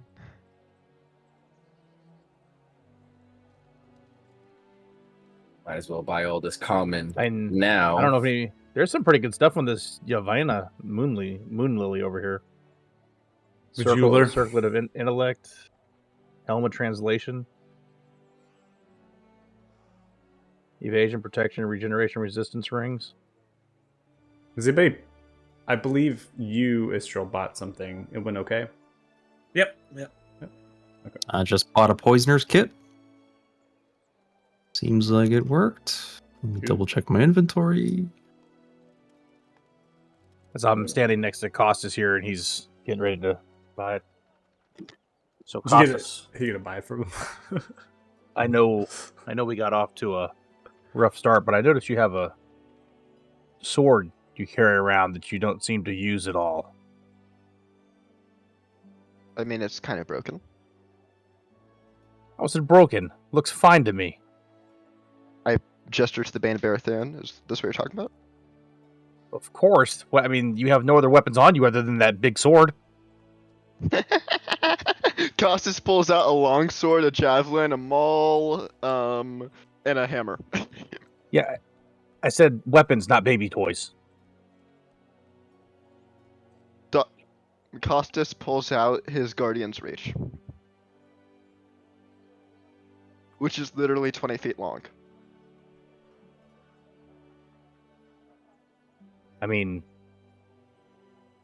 it's not the size that matters, it's how you use it, right? Costas is So- going to use the Guardian's Reach to wrap around like a random crate and then start flipping the crate around in the air. Oh my god, we just lost all of our deals with the merchants that we might have had good deals on. Just a random unused crate. They're gonna see you do it anyway. All right. Well, if it's broken, means you don't need it or want it anymore. I could trade you for it. You don't need to trade it with me for it. Technically, it's a party item. I'm just holding on to it.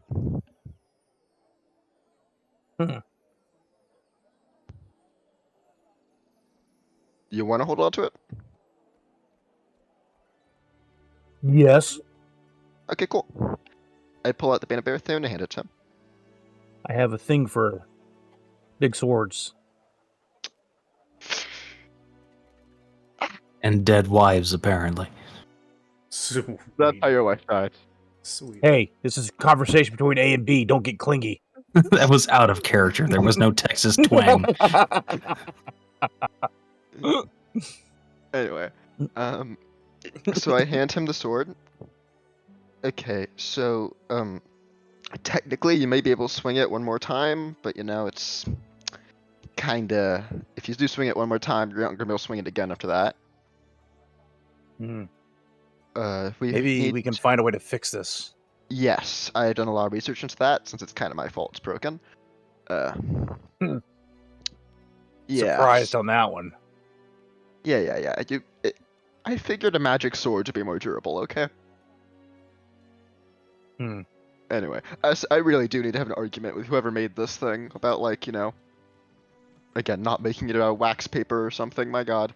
Anyway, but seriously, like, just it needs to be reforged in a dragon's lair that happens to be in a volcano.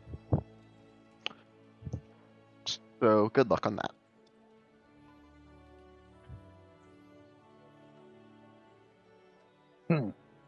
Or you can try to find another way. But you know, I looked around for quite a bit, and that's the only way I could find.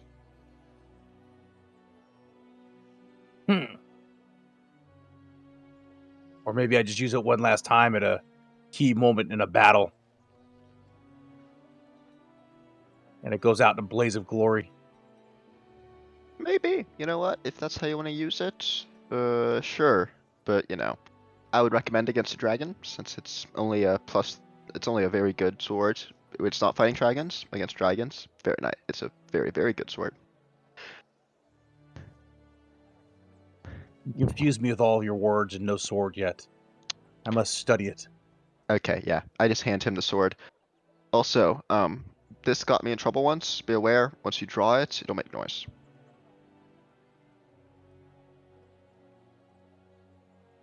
Maybe it was making noise because it doesn't like you. No, that's just how it works. Then I'm gonna like draw the sword out of the sheath for a second. Does it make noise? Mm-hmm. Rings when you pull it out.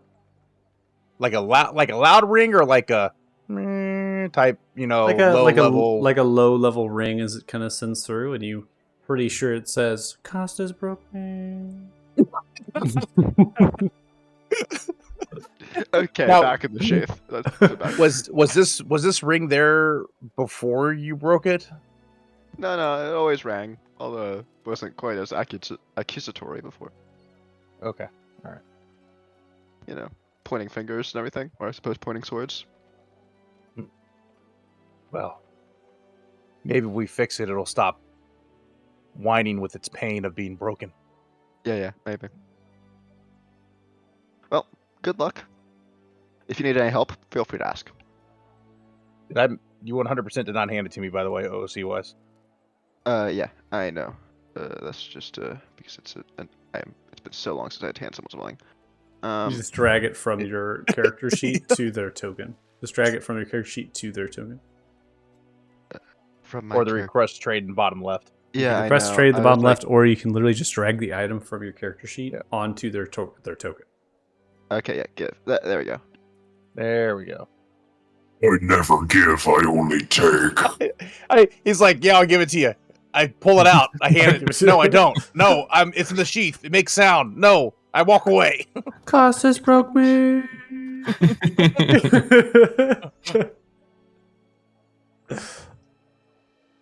Oh wait, could we stop by the Lathan market as well if we're gonna be there?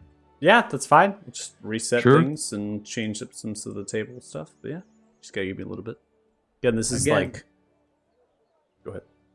I would propose holding off on like the Elate, because Elatan's probably gonna have a lot more, probably more expensive stuff.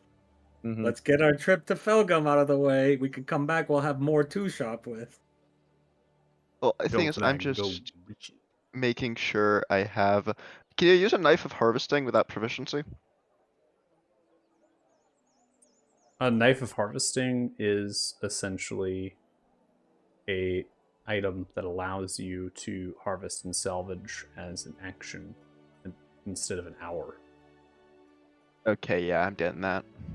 Additionally, you can perform investigation checks on deceased creatures with advantages and as a bonus action. Krog Frostwolf looks towards you. Pleasure doing business with you. Thank you. Welcome. Well, yeah. I understand what you're saying, Istriel, but there's like something I need. I got two things I really wanted, but like now there's something I actually really need, and like just if there's like impulse purchases, like for example, I was seeing a circlet of intelligence. Like, yeah, probably wait until after Felgum to buy something like that. But stuff like a bag of holding, knife of harvesting, like this is just useful, like right now. The sooner we get it, the better. Because who knows, we might need to haul a lot of stuff back from Felgum, or we may need to I might be able to gather automatons in a rush. Like, you know, just there's some things that they're better the sooner we get them, and it's not like there's really a money issue.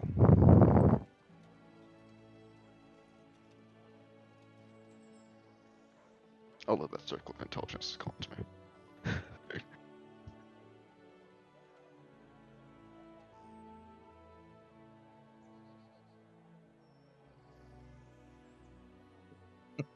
You like that, huh? Mm.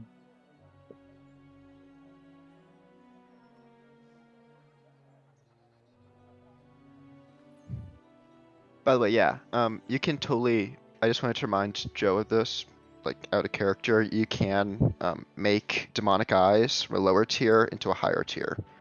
So if you want to buy, Yeah. like, There were 2 of them. there are I only 2. bought them. Okay, yeah. I wanted to check you're doing that because we that tattoo's. Yeah, it's fucking amazing. I know. We need to make like 100 of those things. Everybody in the party will get them eventually. Oh, by the Hmm. way, I have something I need to remind you of out of session, but there's a way that at some point we might be able to make one every week. Hacks. No, it's a item Othala got. Currently, it's in after session stuff. Oh, away from Michael's prying eyes. No, We're Michael trying to knows break the about game behind his back. No, but basically Lucas is saying here is that I did all of this work to make this immaculate market with all these items that are all randomly generated. Everything was random. And he's going to now ask me at the end of the session when we've concluded if he wants to make an item with his downtime. Which is totally within bounds and well within reason. So kudos to you to enjoy this beautiful market as it is, and to do that item later. This is awesome, actually. Yeah, I bought some stuff. Out here doing shopping things. Capitalism. I love the fact they have like eye ointment. That's so awesome. Yeah, I got an hourglass. Now we can keep time. I got an hourglass. The time wizard needs an hourglass because he Time can't wizard, tell yeah. time. By the way, This is is the how handful of time metal works. scraps just like any type of metal that is of that rarity, or is it? No, that's a construct material. Hmm. I thought about changing the name of that one because it is very similar to the others. And we're just going to call it like bits and bobs metals, but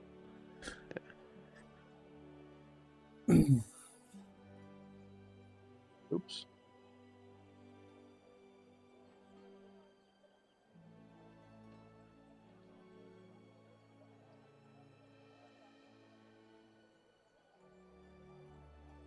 you like that club of giant hunting in there?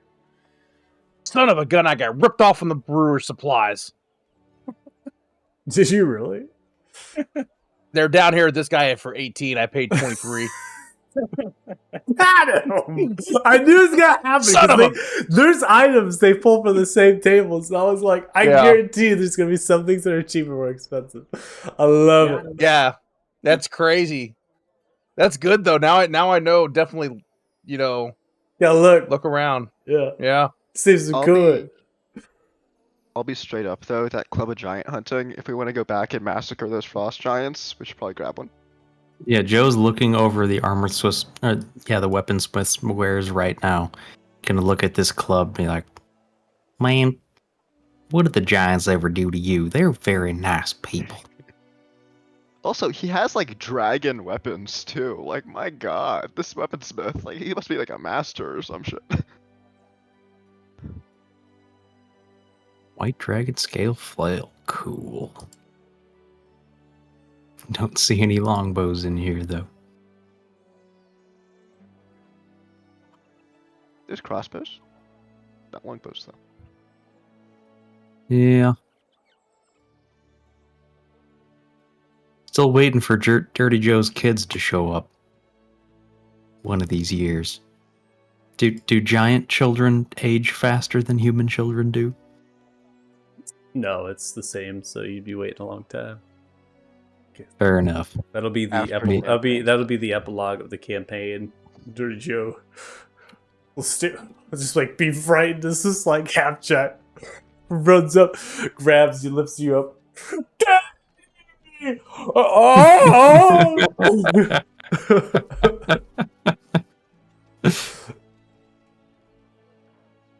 I got a question about this oil of arcane. Does that stack with magical items? The oil of arcane? So Yeah. any oil, the only thing the oils don't stack with is placed upon an ammunition that does something similar in value. So if you have like an arrow of magic, right, or whatever, that won't stack with an oil of arcane or any other real oil at that magnitude. So the ammunitions are they cannot be subjected if they're specialty ammunitions of kind of magical because they're already filled with an oil already in them. And then the ammo that is of different metal type, though. So, like if you have like a Beskar or a Mithril arrow, that can be coated. I was wondering, do poisons stack with oils? Yeah. Do multiple oils Ooh. stack together? No. They're different is if they're different effects, but you can't stack the same class stuff. So no, you cannot take time just literally coating one weapon like 7 million times. I'm coming to fight soon, guys. Just wait for it. Okay. Witcher 3 status. Holy shit! Zigzag is a ripoff. So if I go back to sell back to Brewer Supplies, he'll give me 7, while Galadriel will give me 12. And then if I went to sell like the Silver Tomahawk of Frost brand, Zigzag is like 3,500. Gadriel is like 6K. Damn Oh straight. my god! Yes, like that's like a 3,000. Oh my god! I want to just go up. I know it said no interaction. I'm gonna go up to this right here. I'm just gonna stare at him and growl. All right, so Zigzag Scuttlechap is a goblin. So just so you know. So you move over there and stare at the goblin. What I do? You are a ripoff. Gotta make coin somehow. Mm-hmm. I'd like to roll people around. persuasion to get a cheaper price on these poisons. Okay. Go ahead and give me a roll. Okay. Persuasion. Actually, I'm gonna use my channel divinity as well. Okay. So that's You just, approach the herbalist. Yeah, there we go. Rebuke the violent. Galadriel, I am beckoning your brew. 16? Is that with the +5 or sorry, my thing is. Yeah, it's without the +5, so it's a 21. Okay. So how much does this poison tip sell for with the 21 on persuasion?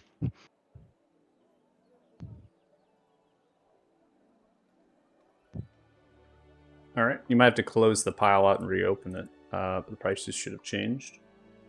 Get an extra 5% discount. Oh.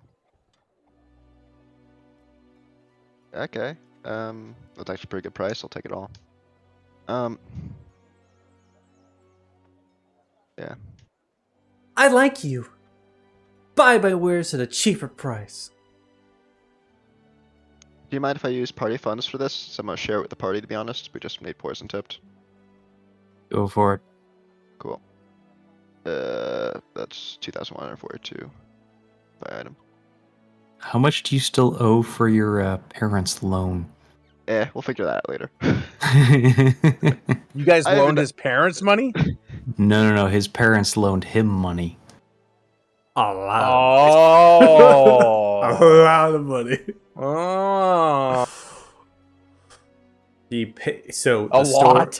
a lot. Yeah, he basically paid a fucking vampire lord Oh my to god. save And- to save Roland, poor innocent little boy. No, not a boy. Or but a Roland, man. He was the a gambler. degenerate gambler.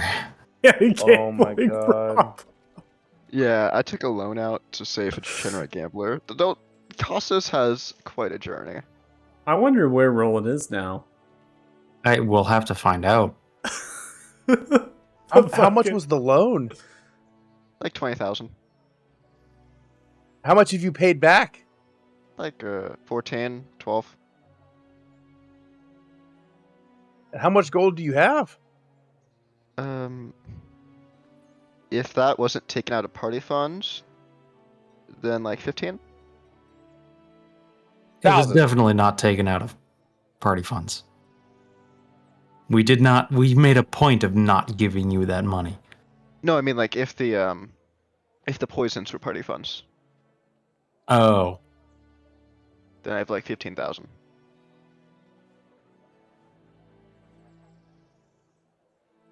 and you haven't paid your mom back yet? I hadn't really found an opportunity to. And she hasn't sent emissaries to gut you in the street? The thing is that like I figured just next time I know Athema, I'd like give her the money. It's not like it was interest rate on it or anything. Are you kidding? Have you met This your is mother? so cool that everything gives you different prices and everything. I can't get over that. Oh, this guy wants the Bane of Barrythune for free. Well, there's no value associated with the artifact. It's just like, yeah, it's broken. I'll give you like 2 coins. Yeah, basically. This fucking thing's busted. I'll take it up here, it's free. I'll fix it up. Hammers away on it. Fucking a nuclear fucking bomb goes off. Fort Fair was wiped out of the map today. I can look at modern day. Well, I'm just thinking about how valuable, like the Friday group, we had 2 of them at one time, remember? Wait, how do you get 2 Yeah. Bane of Barathunes? Did you like steal one from an alternate timeline? Timeline differences, man. Oh. Okay, yeah. You know what? That was actually something I thought of doing, especially since alternate me bought a crate load of iron and shit. So like, we need to go steal that. We need to go. Was that alternate you, or was that just you? Okay, don't. It was alternate timeline me that bought a shitload of mithril. But like he actually had to transport it by cart. Okay, I vaguely remember that now. Yeah. And then Joe left half his fortune for alternate Joe. That was missing a finger. Wonder if he ever got that. Costa, did you buy this bag of holding up here? Because he still has it. He had 2. Oh, okay. By the way, I know that like I probably shouldn't mention this since I know our characters aren't meant to know it. Well, But then the don't. Giants are fucking kitted out. Like, seriously? Like, I'm just saying, if we want to, like, hop into an alternate timeline and, like, commit some genocide. How about we get to Zell, Olathan are you? and get on the ship? Yeah, that was 100% Zell. I heard about one specific item they have, and, like, Zell, like, manifested inside of Costas for, like, a couple seconds. Honestly, Zell has been really coming out a lot lately. Okay, Zell come is on. Zell is taking over. Maybe this is part of the lore. Maybe like Dude, Zell you- is just like manipulating Costas at this point. Zell just comes around the corner. Oh, such a pity. They had such good gear. They had such good gear. I was going to take their bodies. Zell almost jumped off a fucking cliff to loot a dead body. Okay, come on. Yeah, it was, he never left. Let's put it that way. While we're in the Lathan, are you gonna go see your babe? No, that was a joke. I'm not doing that. You're not That's- gonna see. You're Why not gonna see. not? You're not gonna visit the first commander of the Navy. See what's going on. The one that you Check it. almost hired us as hired assassins for. I shot them down. Shit. I shot them down. Right. Oh, I You- forgot that I had forgotten about that. You forgot about this? We had a whole I fucking for- session of I him just at forgot the about bar. it until right now. Yeah. Yeah, a whole session then- of him being like, oh you my gotta get my 6. Take him out. Take him out. He hired Dirty Joe and Thea to like have the rooftop. balconies covered. Yeah, like peering through the window, bows drawn, ready to my God. kill this random woman that he was going on a date with because he It's not even a thought random maybe woman. there It's the was. first commander of the Tell Their Yeah. fucking Navy. Yes, thank you. Yes. And they were like, Oh they were my like, God, and they were dude. the whole time were like, a marriage between us would be like so good for our standing, and you know, basically being just absolutely throwing themselves at Costas here. And Costas was like, I need snipers on the roof. talk to the head, take him out. I thought it was a trap, okay? And then Oh my God. that evening is the same evening that you basically threw this absolute baddie, fucking tossed him out of the fucking most prestigious, beautiful restaurant in Lathan, and you went for the fucking drug gambler at the bar. Fucking rolling. Said, Tell him. I will save you, redeem you. Oh my God. Mommy, Okay, the adventures Daddy, of I need some Costas. coin. The adventures Dad, of I think you Costas need should some. genuinely be some kind of internet series, like like those Like Blood Ninja back in the day. I put on Like, my you know, robe and like- wizard hat. Sword Art Online abridged kind of shit. That's Costas. They should have some kind of like the people that do Sword Art Online abridged should do some kind of Costas. Let me Genuinely. interrupt here. So the Ring of Resistance, it's done this way. So some items are going to be like the spell scrolls. You can choose what you want that item as far as resistance. Yeah, I'm just gonna pick fire, I think. Okay. Go basic.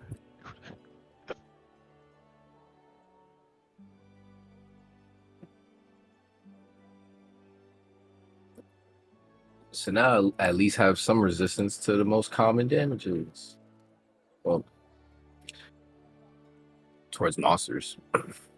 Yeah, Yeah, that help. Harvesting requires attunement. Yep.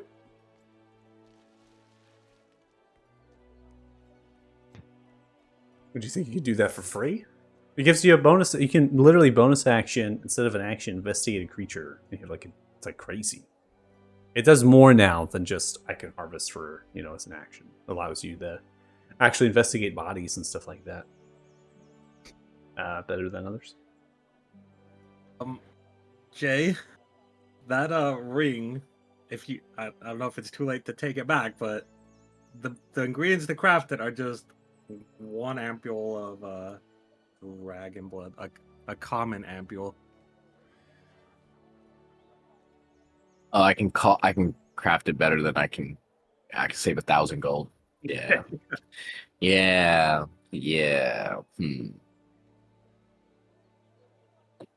Yeah, I think I could see.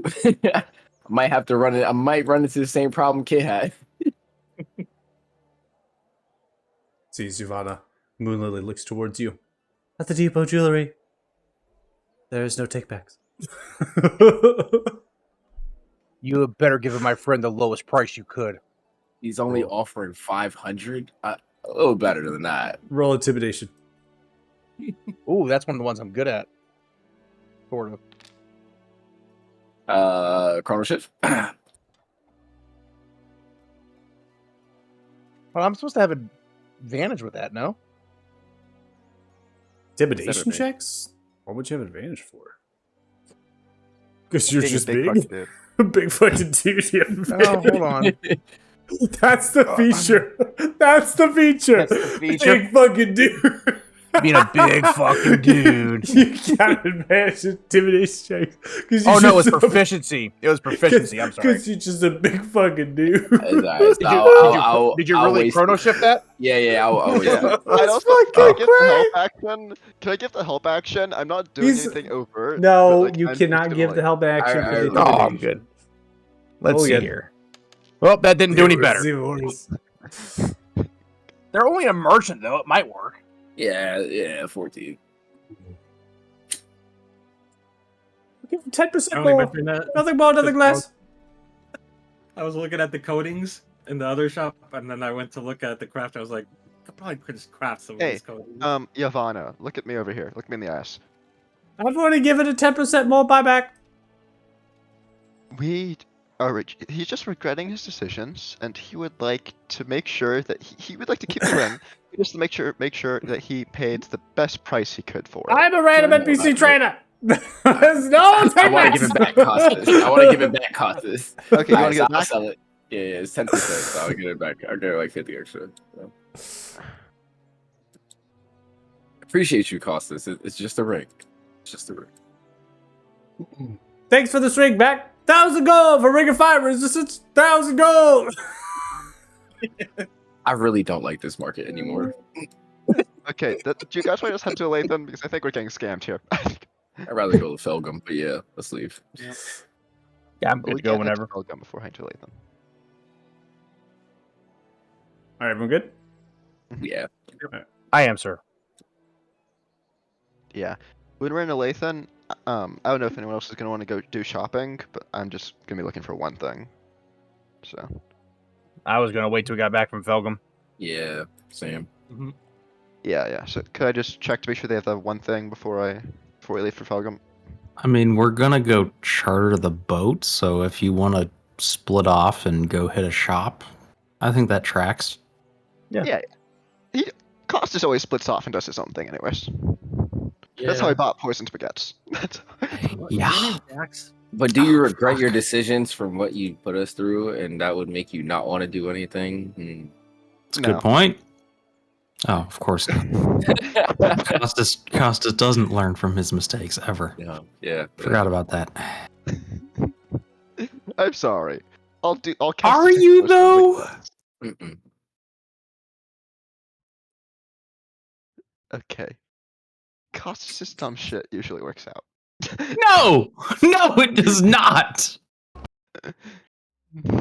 You got like a split 50-50 chance. Sometimes you piss off every NPC in the area. Sometimes you accidentally end up with a goblin cult. There's no in between. I am the deck of many Costases, okay? Don't. Oh god, I know, and it pains me so much. I should be a wild magic paladin.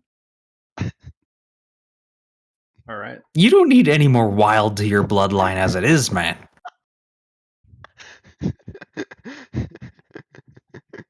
Uh, At least tell us what you're gonna go shop for. oh, divine hair. Okay. Keep an eye out for exquisite eyes. Actually, you know what? I'll give you this.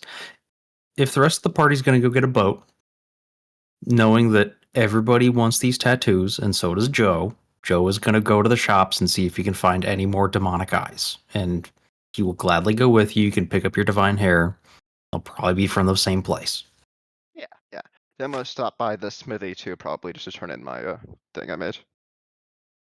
It'll take like 2 seconds. Right. Plus, we could probably check to see if they have anything. Because, they might have divine hair. Who knows? Wait, a smith? I mean, it's an ingredient. Sure. Why not? Ask around.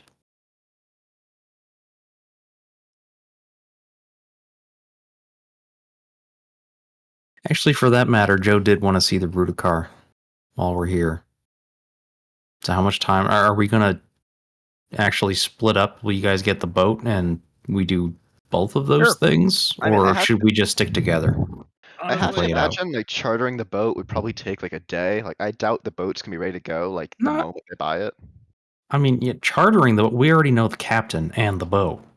Yeah, but they're probably gonna take like a few hours at least to like get ready to go. Like it's not like they're gonna be like, oh yeah, you guys just give us the money and we'll get on the boat and like take this multiple day trip. Like that we No, had the planned point from the is airport, that like- it's not like just letting them know that, hey, we want to hire your boat, let us know when it's ready. That's not going to take like a half a day of the rest of the party's time in order to have that interaction. So I'm we're just saying, probably better off just sticking together. Yeah, if one person's gonna go shopping, we might as well just let's all go and do it. Like, it's gonna take the same Okay. amount of time for people to go through the markets. Yeah. I mean, yeah, if we're just stopping by, like again. I mean, Yeah, I think we should just take face plan and come back. Like we're gonna hit Lathan anyway, so I mean, it's not going to rush, I suppose. I mean, at least compared to usual. Yeah, we're gonna frequent Lathan more than we're gonna frequent Felgum. So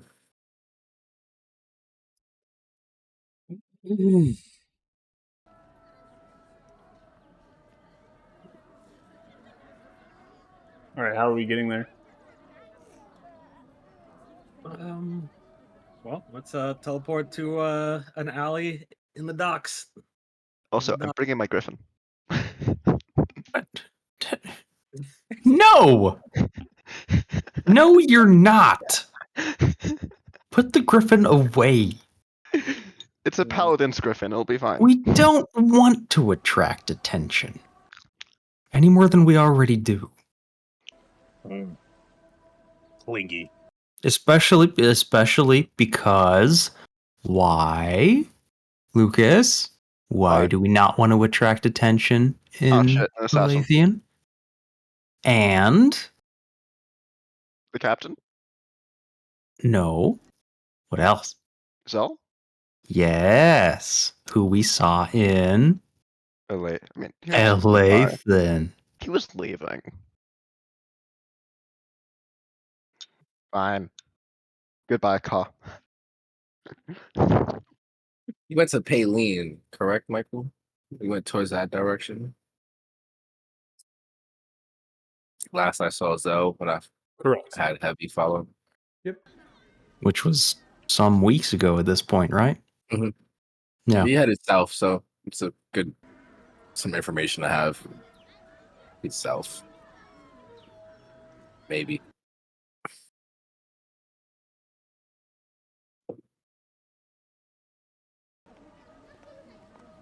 But he could be back at any time. I just thought about it. Zell might be able to teleport shit. Yeah. He might be a higher level wizard than us.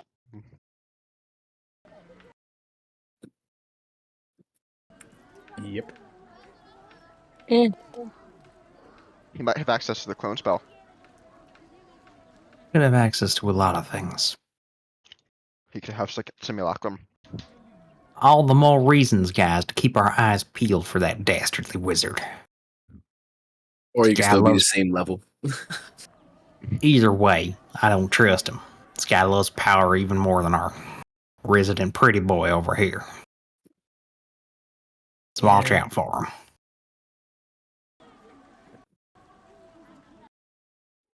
I wonder if he still has that rock I gave him.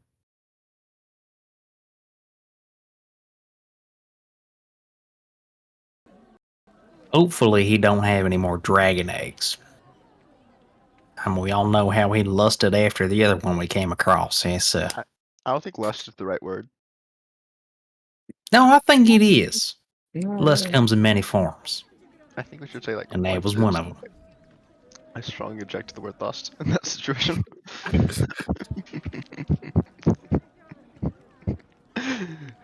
Zell may be Well- many things, but he's no pedo. Well, glad Ezekiel took it away. He did. Yeah, but as we know, there are more of them on this continent, and that guy should not be allowed anywhere near them. Oh, he's probably got a lead on multiple ones by now. I just, ugh. Rubs me the wrong way. One by now. Don't say that, man. I'm trying to have a nice day shopping and following up on leads. I don't want to think about that guy any more than I have to. Well, no, that also does bring something up. If we are thinking about Zell in a serious notion, Kit now has the stone, and it being at its first form, there's 3 pieces around.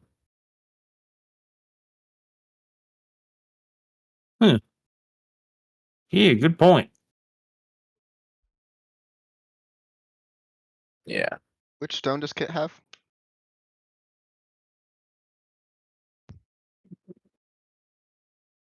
He has the green one. Sorry? Oh, he Me? has Zell's old stone. Yeah. The green, yep. So how we get, are we, I don't think we're walking going into this group. Yeah, Are we yeah, no. teleporting? Yeah, we're Yep. teleporting. Okay. That's what I thought you were all doing. Teleport. Yeah, yeah. Okay. Are we having this conversation before or after we teleport? I guess in the market, market conversation, aftermarket conversation. I like to think we're doing it as we're teleporting. Like Othala is just like setting up the glyphs or something, and we're all just chatting. Like, hey, yeah. No, I actually like that. That works. It's like as soon as we pop into town. Oh, okay, cool. We're here. Kit, when we get a quiet moment when nobody else is around, maybe try to use that stone and, well, I don't know, just kind of like hold it and look at it and think about it and see if you'll feel a pull in any particular direction. That's kind of how they work. It'd be useful to know where the rest of them are. So you want me to talk or see the dragon again? Yeah, that can sometimes be an unavoidable side effect, but you will kind of feel out where the other pieces of it are. I mean, Oh, yeah, we don't exactly know where they are, and it's not like you can really control them, but even though sometimes you come face to face with somebody you'd rather not talk to, you do get those other little side bits of information. so think about the stone, not the dragon. Exactly. Yeah, definitely. Yeah. Mm. Why didn't you just say so? Because I didn't It's actually okay. think of that. It's okay. I understand. I just kind of went Sometimes- for it each time. I didn't know that you could distinguish between the two, but now that he mentions it, it's a real good idea. Okay, sometimes words are hard. Thoughts I are know, even man. harder. I know. I just had a conversation with the god where I explained to the gods in terms of taters again, because that's the only way I can really understand it. Yes. Now, well, Okay. I think conversations with the Costas are harder than the one you had with the god. they Well, can be. It's But you that's didn't say okay. you didn't express it for a percentage. You just said greater than. You didn't. I mean, there's an implied percentage, but like, it could be a greater percentage of, but it was just greater than. Greater than is not okay. You know, Costas, none of this matters. She's dead.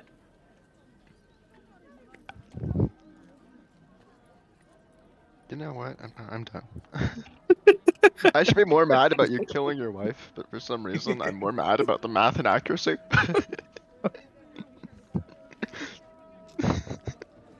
Oh.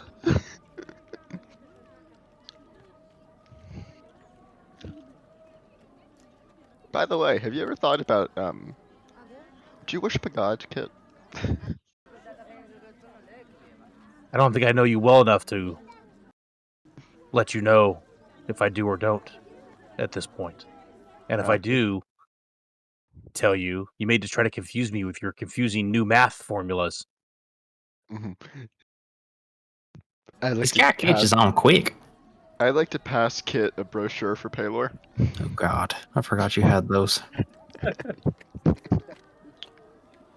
It will take it, blow his nose with it, and hand it back to Costas. Thank you. I've never teleported anywhere before. It seems my nose gets a little stuffed up when I do.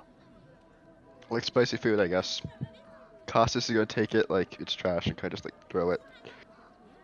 But now he litters. Hey, it's medieval times. They don't know about littering being bad. Don't they, though? They put their shit in the streets. Okay, come on. So are we when we teleport here, are we kind of like in a back alley, Michael? In the Yeah. dock So you're area, gonna be in the back alley of the docks here. We're gonna go ahead and get ourselves over, trying to get maps and the new market since we're gonna hit a different market here. So we'll go ahead and get ourselves over to this map. We'll activate ourselves there. And then I'll set the scene Ooh. here.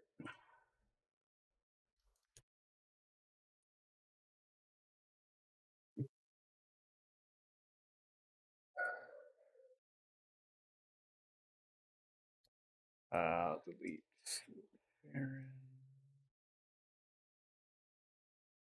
space.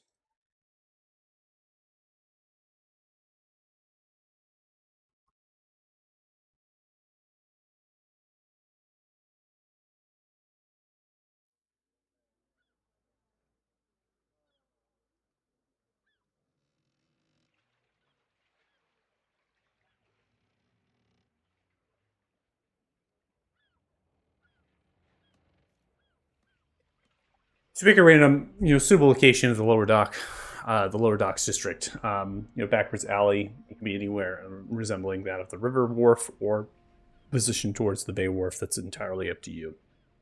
The grand city of Alathan, being the largest port city, is hustling and bustling with life.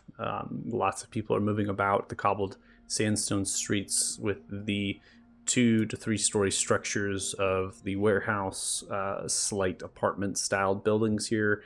We know there's a tavern nearby that Thea used to frequent. We had an engagement with a notable captain there at one point in our adventures. That was not necessarily the captain that we chose for our adventure and travel. Jonathan Yon was someone that we used as a captain, and that was someone that was provided to us from the shipwright. And there is a little bit of a courtyard outside of the shipwright, right, where they have postage of various tasks, right? People are looking for or traveling and kind of cargo that they need to be sent and shipped, right? And so they might put up, hey, I need a captain, right? And so they're going to put that up onto the poster board there, looking for captains to take it, and those looking for work. And so they have a little bit of tables, right? And the sort of kegs that are tapped out there, a few trees, right? It's a little lavish in terms of that courtyard, considering how bleak sometimes the dock district does get. And that's kind of a reprieve for the captains to gather, pick up postings, and then get some work. The ships that are docked generally are, as I kind of went through the background of, right, they're generally going to be owned by a single captain or a company, and then they will be taken care of by the shipwright if they're kind of working through that, or they will have their own dry docks and their own sorts of either river house docks that can extend outwards from the wharf, or they're going to be in the direction of the bay side, and they're going to be more open than enclosed. There is a massive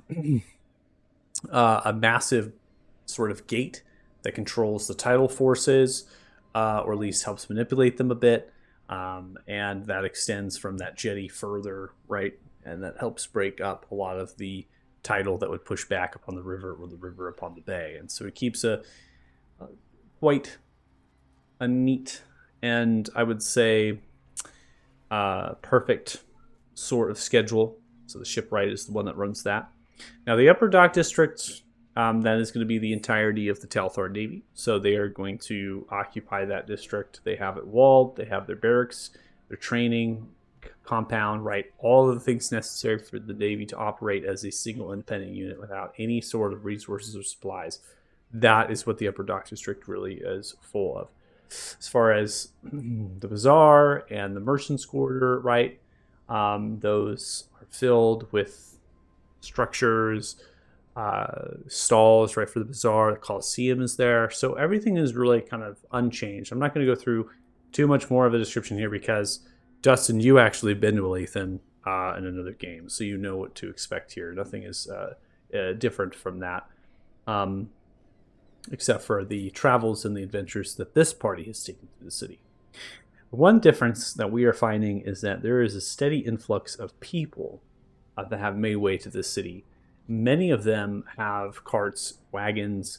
They'll be clinging to the streets of the sides or the alleyways. They'll actually be making small shelters from tents and other sorts of materials to gain some semblance of housing.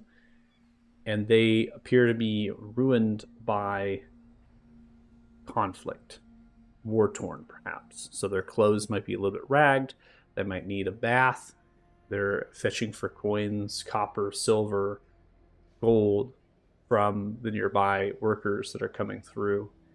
They might also be picking themselves up and finding a wagon full of cargo that is to deliver supplies from a ship to another company field house, or perhaps another provision like a supply general store or another sort of merchant in their shop. they'll be like flocking to that and like grouping themselves around that, being, oh, is there work? Is there work? That kind of thing. They're looking for opportunities.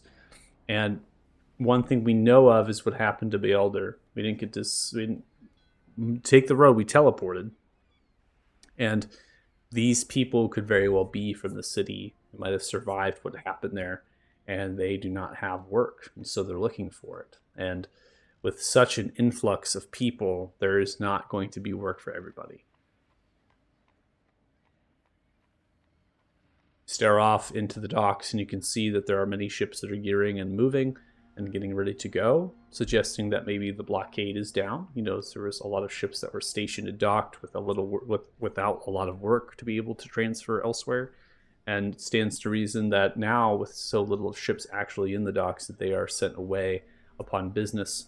And those that are coming back are being resupplied, fixed quickly, or brought into the dry dock for longer repairs. The crew's coming off cheerful and giddy as they're looking for some shore leave, and they seem to be well seasoned, as if they've traversed for long periods of time. Now, we, in terms of the embargo to when we went through, right, and then as far as our adventure stuff, there hasn't been a whole lot of time that has kind of went through. So when I say well seasoned, I'm putting in the ballpark of weeks, right, from when you kind of had something happen with Beelder and versus now. Right? Just been a couple weeks. So I'm putting the ballpark in. Okay.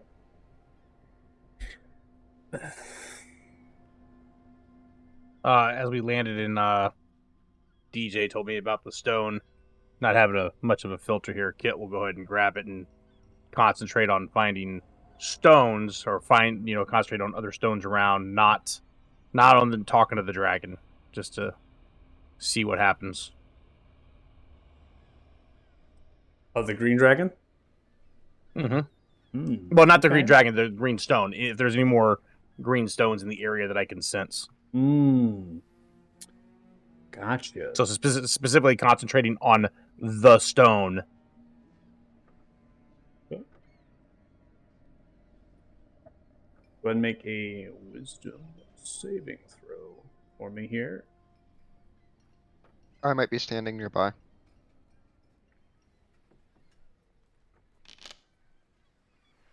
Okay. As you stare off into the stone, you do not feel or sense the presence of any remnants of the stone. It is not listed as an action because this is going to be interpreted more or less something you can just naturally do with the stone. That doesn't take a realm of really action economy or any sort of save for it. This save is more or less because the stone, it is kind of captivating to you. It's holding your attention for a brief moment. And as you continue to hold and press forward, a vision becomes and almost overwhelms you as it floods through. You're met with a very much aquatic place as it begins to move, shimming back and forth of the water and vibrant in energy. And eventually you can see almost like this green dragon emerge, a large, gargantuan-sized creature, roughly 130 feet, as it begins to pull itself upwards from the ocean to the shore onto a peninsula filled with a vibrant and vivid jungle. The dragon then snaps its eyes towards you as you float in the water, staring at it, and then dives back in. The current begins to push and shake. And as it begins to push and shake, it shoves you back out of the vision that you were just pressed in. And at that moment in time, nothing happened outside of the world, and yet you're here and took that amount of seconds for the vision.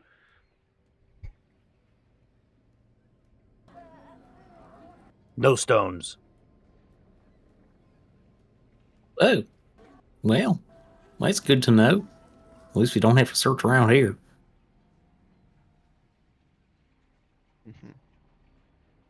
Well, let's go see if we can find Jonathan.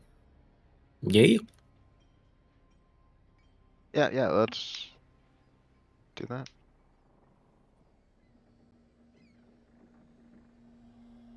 Okay, so we're after Jonathan.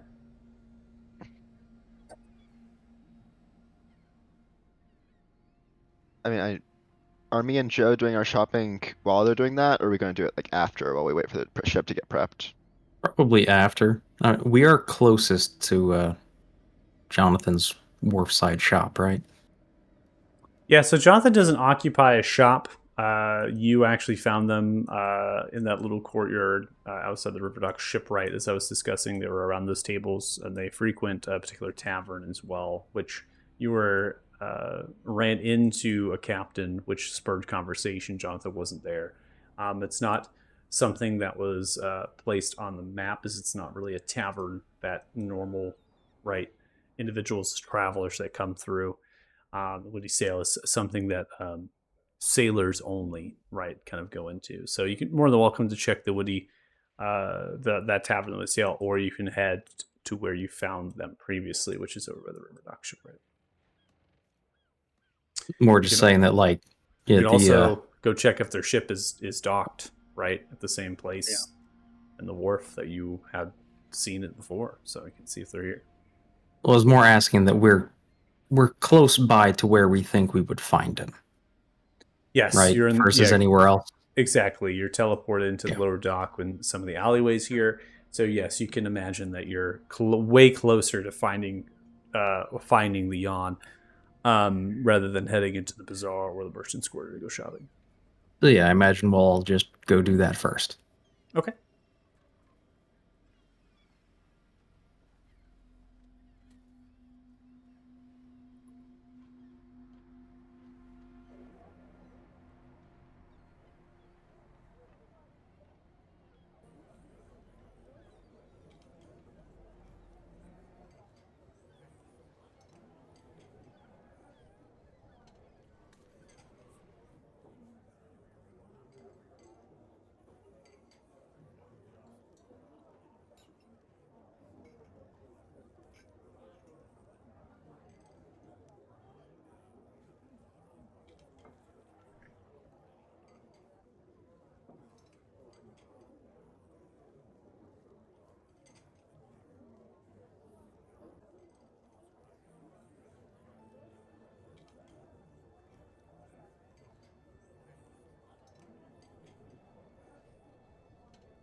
By the way, are there any like people on the street that look like they need help? As described, there is lots of people that you would take up weeks of time if you were to help all these people. There is dozens upon dozens of people that line the streets and the alleyways. When you teleported in, you literally were like looking down and back, and you could see people in those tents or in those materials to form their own sorts of structures. I mean, like urgent help. None of them are like urgently in desperate need of any sort of medical attention. Okay. Beyond that, I'd like to make a perception check. For what? Just to see if anyone seems awfully vampire-y. Go make a perception check for awfully vampire.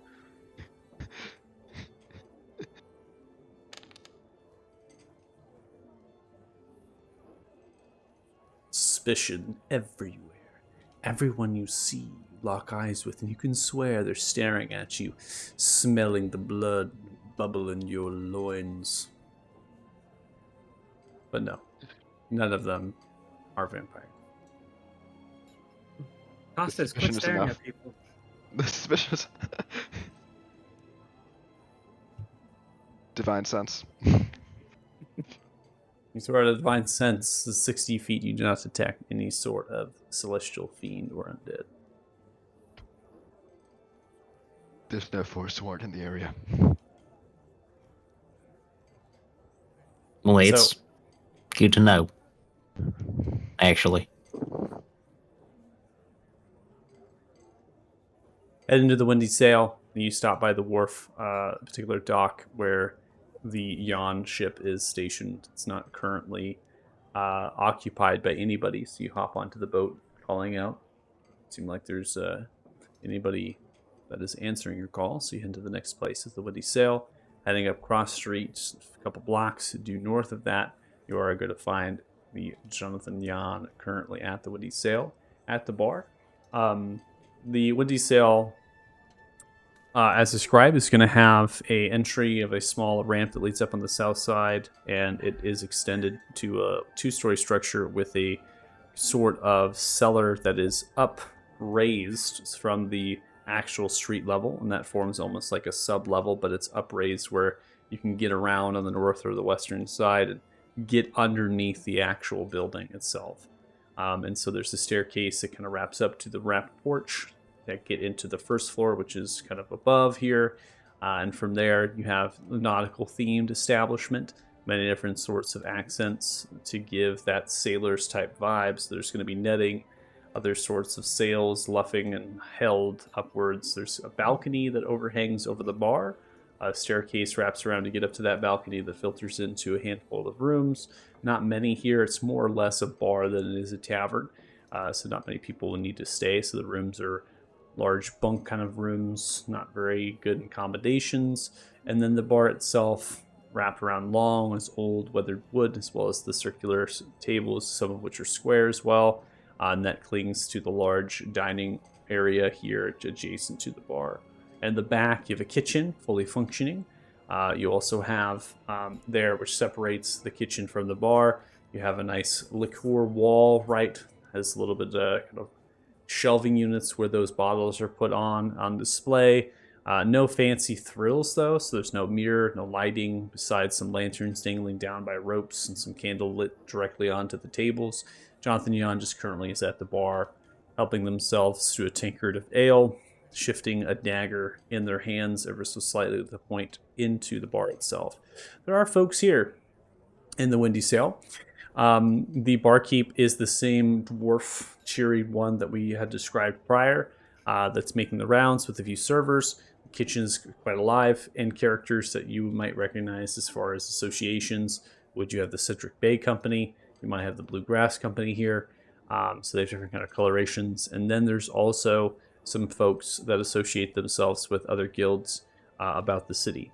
And so you're kind of just walking in, shaking your head a little bit, looking at everybody, taking it in. No one's fighting, no scuffs, nothing really that is too pertinent to deal with here, except for some jargon between some of the tables. They laugh about it, they move on. People are really coming in here for an early drink and lunch before they head to the rest of their day at work. You approach Jonathan.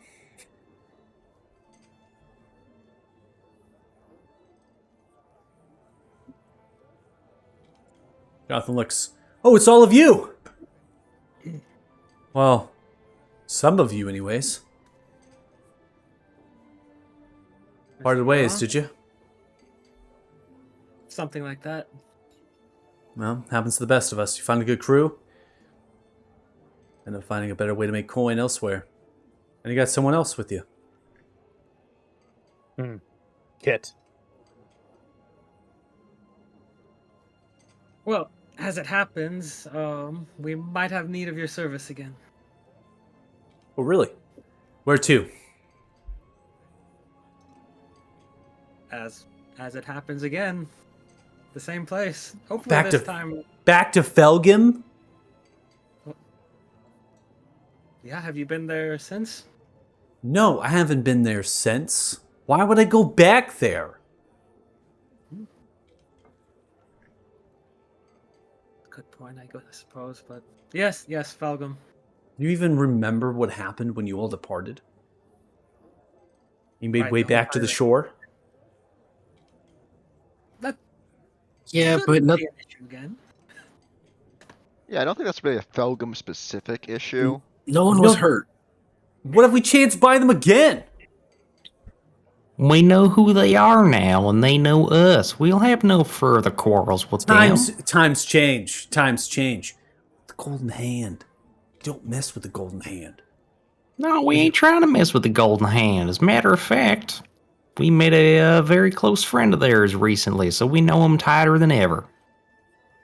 All right. No, if we happen upon them again, it's going to be no trouble, I promise you. You know best. You know best. Paying good coin, I'll take you there. Well, much obliged to you.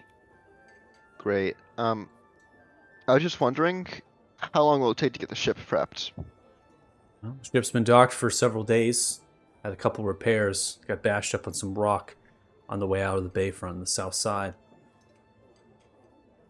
It's ready to go. Just needs to be restocked for food for the journey ahead and back. be able to fetch plenty of work. There's a lot of people in the city these days after the fall of Beholder. Curfew's been instilled in the city and some of the districts. There are ruffians that have spurred from it in crime. Any mysterious disappearances? No mysterious disappearances. The city now has a guard. They formed from some of the Telthar Navy. It was directed by the first commander, the Upper Docks. And it's been given approval by the council here in Alathan.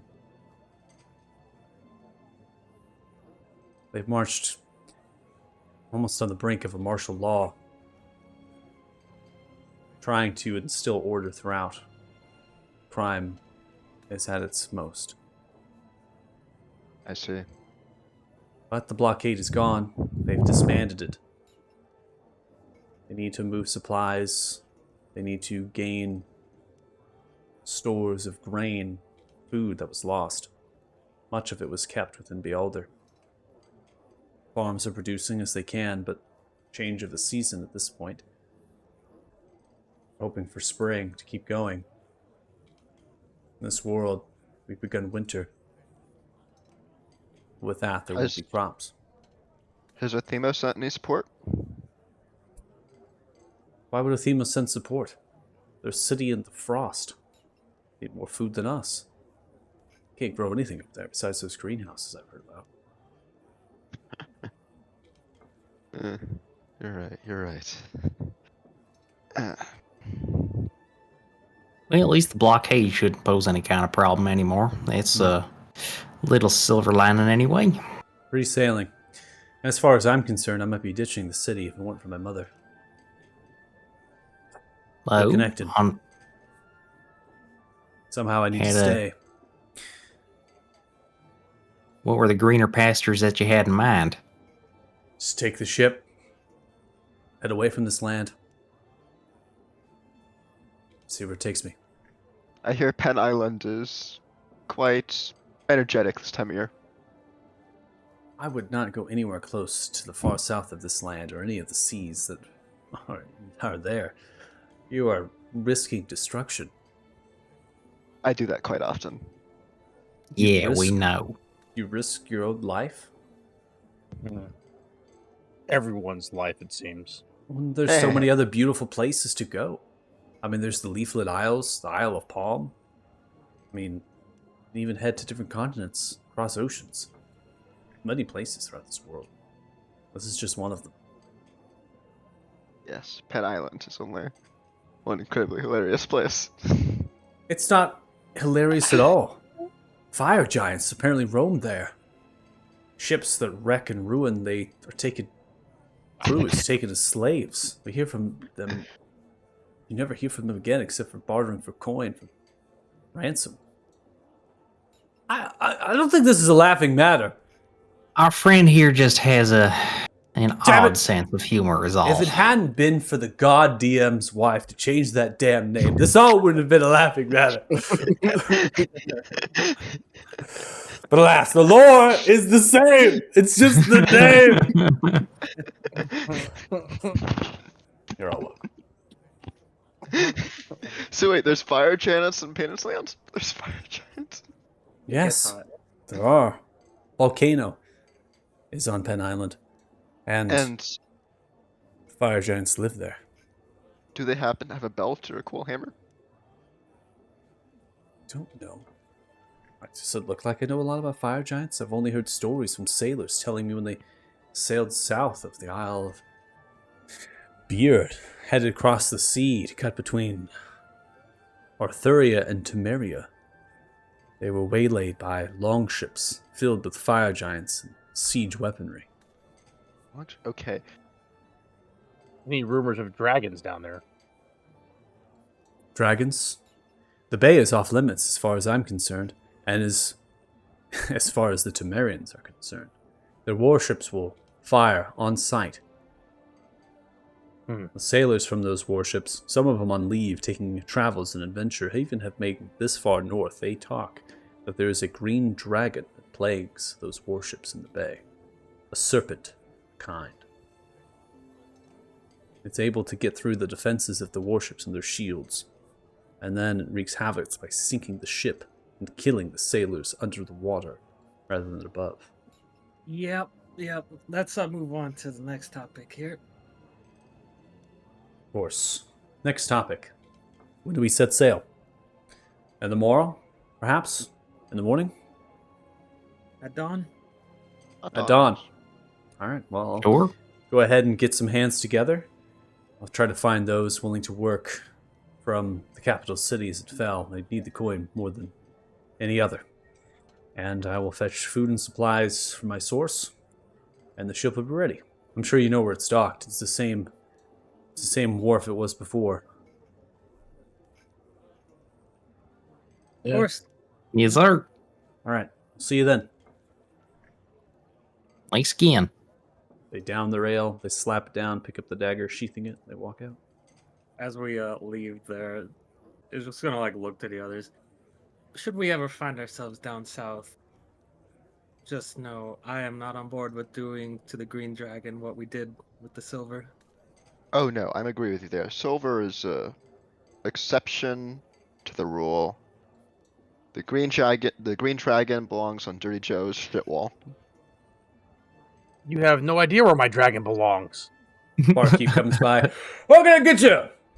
Fetch an ale, meat, wine, maybe something stronger. Whiskey. Ale all around? Ale all Then we hit the shop. around. I like it. Get you some of that fire-breathing ale. Shit strong. Just how I like it. All right, what is it? What? 5 of you? 5 ales? Give Yes, mine sir. to whoever wants it in the group. Not. You don't want one? Yeah, can you bring me some tea? 5 This is- ales is fine and a tea. As you say that, everyone in the tavern stops. Stare at you. Oh no. Gulp. See as a human steps up. Raven black hair, slicked back, and a goatee. Pencil stash. Scar across the right eye. The shoulders are burly. They stand 6'7". To stride over the rapier at the side. Leather jerkin. Black cloak. Metal studded boots. They reach into their pockets if they're reaching for a weapon. What do you do? I'm not gonna do anything. It's in front of all of us?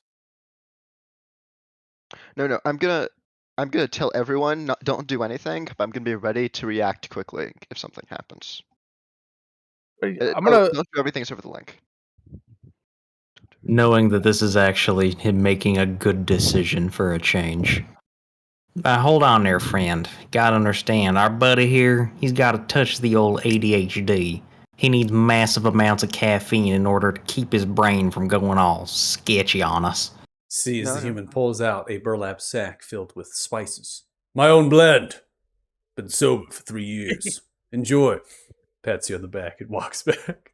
Thank you. Yeah. Got him good. Well played. Much obliged to you.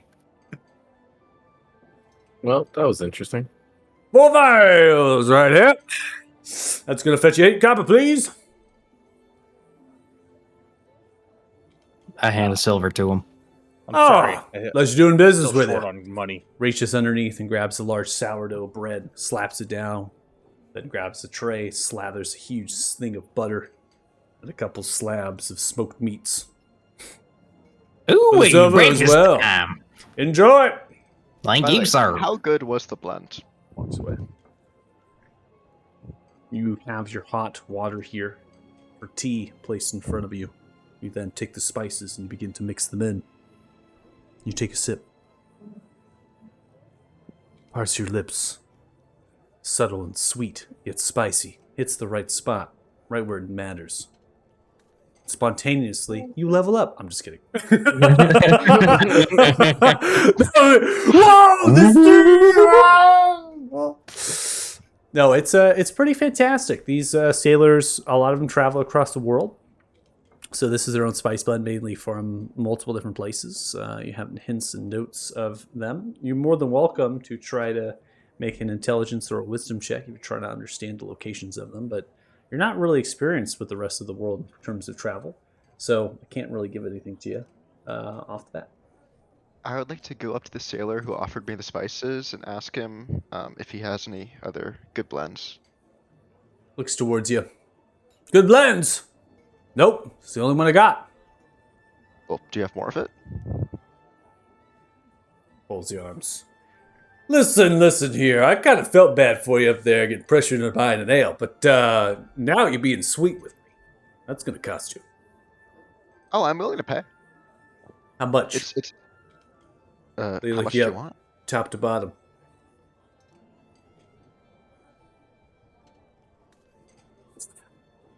Function the gauntlet.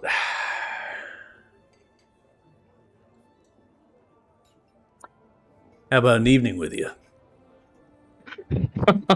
God, here we go again. Is mentally breaking down. Like, god damn it. A date. Call it. Ugh. Okay. I hate to like turn down my like second person in this city, but like, you know. I'm on shore leave for 2 days. We're with Cedric Bay Company. Of the Grass Red. I would love meet back here, say sundown, buy you a nice roast. Now, I have to admit, your taste in tea is absolutely amazing. But Just first like of my all, taste in you. well, okay, that was a smooth ass line. Appreciate it. Again, I'm a busy person. I have shit to do. I thank you very much for, but like, All right you know, then. Suit yourself. At least you tried. yeah. You know, they begin to pull out the satchel, setting it down, begin to unveil numerous jars of different spices from far off lands. This is from Krikos. Noonza Collective smuggled it. Comes from a bark of a miraculous tree that grows about 30 feet in these weird pineapple-like fruits. Sounds fun. It is fun. Anyways, these are precious to me. I gave you that for free. Suppose we become familiar with each other. Might be able to give you some more. Why don't you come aboard? I'm sure we can have a hired hand. You said sail in 3 days. Now, I'm sorry, I have some prior engagements, and I was interested in your tea if I figured you might know a supplier or something, but no, if it's something you've collected yourself, again, thank you for the offer, but I Well- must be on my way. All right then. See you later. As you leave. Yeah. Are the rest of you watching this at the bar? Oh, yeah. Yep. Yes, You see Costas turn away and walk back to the bar, and this character here at the table with the spices is just staring at Costas from top to bottom.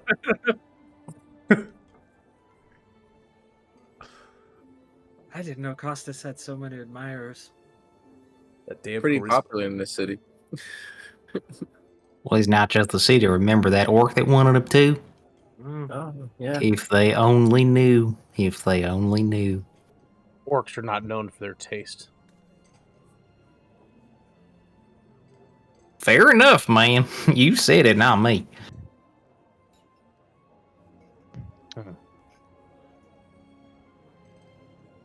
You spend some time in the windy sail drinking your fire ale.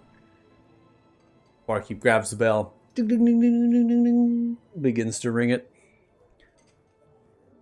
Fresh pies! Fresh pies! You want them? Yeah. Begins to take the tray, setting down to the bar and setting numerous pies. A lot of people begin to come over and pick them, setting a silver piece for the pie and walking away. Joe puts down a silver.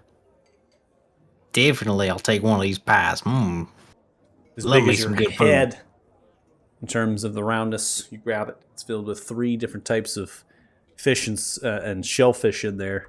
A nice sort of white wine stock turned into a gravy. It is luxurious, meaty, flaky. God damn, this is good. Gonna treat me right all through lunch.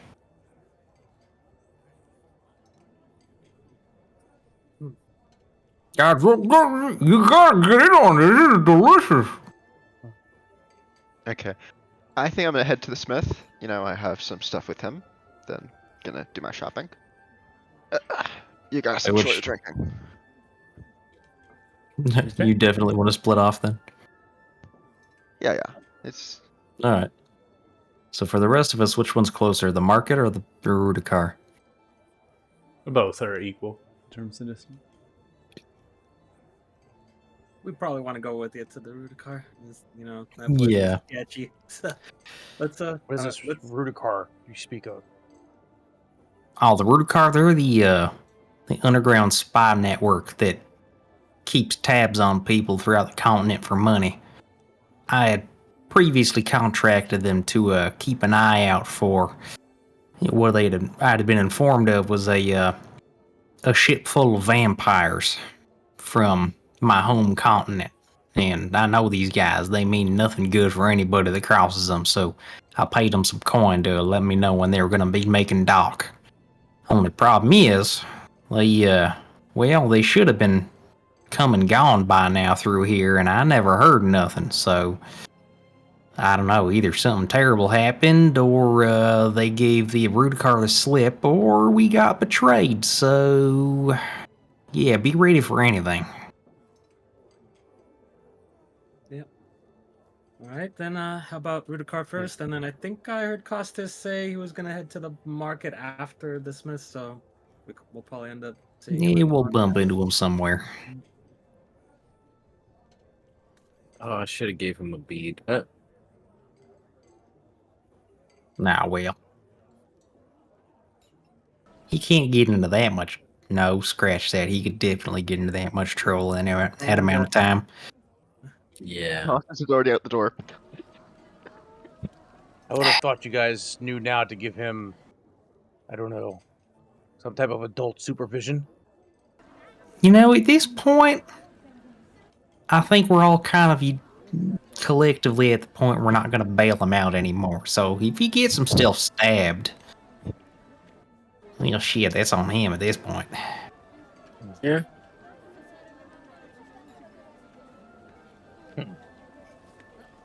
He's a grown man. On the outside. Is he? Yes. I couldn't tell. Well, Yeah, he wears hopefully a he'll grown get there. man suit, you know. I guess we go see the spies then. Yep. Heading to the Rudikar. Rudikar and then market. Okay. So we're going to go ahead and call the session for today. So we get ourselves a little bit of a break here in terms of kind of setting our bearings in the city here, Port City. Also gives me time to set up the market a little bit in the way that I would like for the new system I've implemented with the macros. As far as you, Costas, you're heading in the direction of the Master Troll, the blacksmith that put you onto the task of making that knife to see what you were capable of. And the rest of you are heading in the direction of the Rudikar. Yeah, so we got a ship ready to go as far as I'm concerned. Headed for Felgum next trip, our next session. Does anybody have any questions at all? Cool. Oh, I have one. So, is it possible to craft, like tools? Craft tools in terms of cost, that would probably be not saving you any money a lot of the times. And I'll probably say because a tool requires, in terms of like mundane commonness, I like the price of what the tools already represent and they're easy enough to buy. So I'll probably say no. No, I mean like the kind of thing we found for Othala. You want to try to make a legendary tool? Yes. No.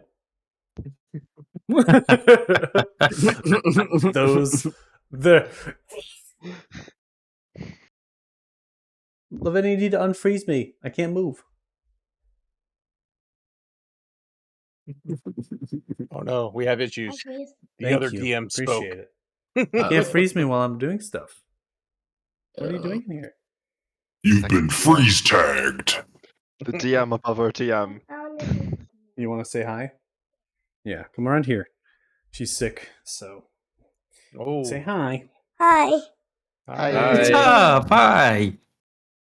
No, you can't have my headphones. We're still on the stream. You're live to the world right now. But I want to hear them. You want to hear them? Okay. Hello. Hi.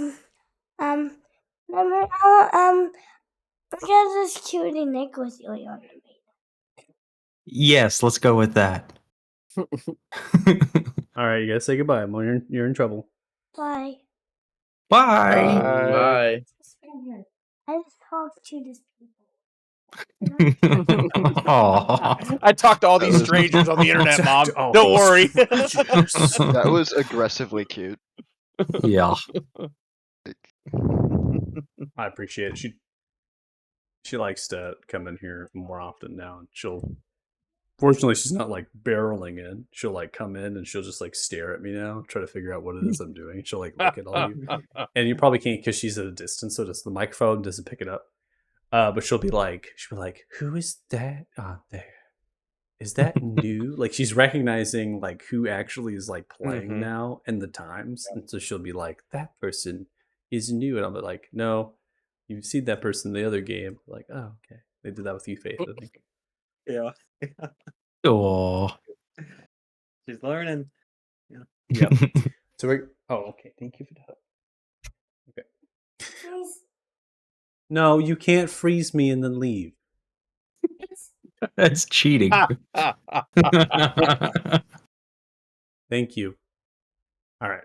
I'm going to calculate experience points for you all. So we didn't do experience points last session, I don't believe. So I'll go and calculate what I have there in my notes with today's session. Yeah, so why can't I make a legendary tool? You can't make a legendary tool because they are legendary tools. And that is all I need to say. Yep. If you want to do a magical discovery for a legendary tool, you're gonna have a lot of background in terms of why you can do that. You have to be some sort of master of your craft beyond measure, world renowned as far as I'm concerned. The fucking tinkerer was a brain. Fucking brain. And was mass creating constructs, like dozens of constructs and cybernetic fucking organisms. Like, yeah, they're gonna have a legendary tool.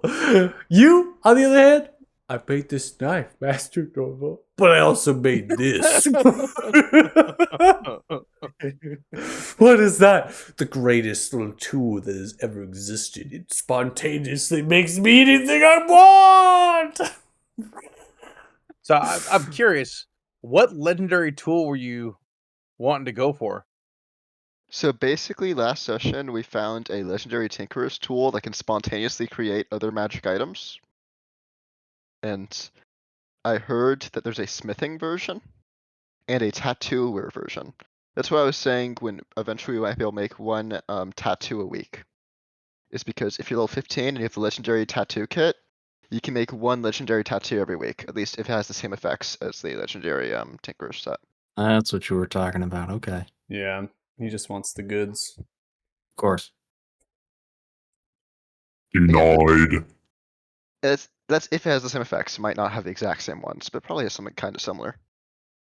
Well, they already exist in the game. Legendary tools exist in the game. All I can say is that because you're trying to make something similar to that already exists as a legendary tool, and unfortunately, I won't let you discover something that already exists. So, Yeah. my suggestion to you is, if you're really after a legendary tool that would fit your character, you just need to head back to the Frost Champion, man. I know, but the thing is, like, You how do I watched literally it in action many sessions ago. Govog's Amber, bro. How in character do I get the hammer that belongs to a non-evil character? You don't. No, you figure it out. Steal it, fuck it up. I mean, that's the thing. I'm a good kid. Like, if it was Thea, I could like ask her to steal it. Like, Oathbreaker. come on. Also, that just might be saying. where you're headed here. Oathbreaker. I haven't done anything evil yet. Just thought about it. I just thought about it, guys. I haven't done it yet. I've just thought about it. The world requires cleansing, and Go. I will go about cleansing it. Yeah. Like, it's just that, you know, that's a fucking cool ass hammer. That's a Just like, do yourself a favor in every future campaign. Never roll a good character again. I know, this is why my first character was evil, but he was too evil. You said he was good at the start, and then we learned otherwise real quick. I mean, he was meant to be more neutral, but like, that character was literally meant with like the embodiment of capitalism in mind as I made him, so he turned out evil. He I think it's was less good versus capitalism. evil, more lawful versus chaotic. All right. Yeah. So for session 7172, you will get 9,620 each, put you at 130,041 experience total, and then for you, Kit, you have 13,510, which puts you at 116,809. All right. Almost there to a level up there, Kit. Getting you on track Hell with the rest of yeah. the party as you're scaling along. Experience points wasn't really for combat, right? It was almost like a conclusion of an act. So there's numerous things at play for experience there, and how you're kind of navigating, negotiating things there. And also the conclusion is from Corvos for today. That also gives some stuff, getting information from them, which is quite pinnacle to the movement of you all through the campaign. You now have far more enlightenment, I suppose, than you have had even a couple of weeks back in terms of session numbers. So that gives you something to chew on. Next week when we play, we'll be able to hit the ground running, so I can set up the market for you all, and we can kind of get through all of the stops we want for here in Lathan, and then we are on to Felgum, and from there we'll be able to see what riches and exploits we can get from that abandoned, or I shouldn't say abandoned, but refuged institution. Yeah. All right. Watching the stream, thanks so much. Really appreciate it. We're going to go ahead and close out now. So you can check us out next week, Saturdays at 4 p.m. PST. Thanks so much, and we'll see you later. Bye. Bye-bye. Wayward Worms.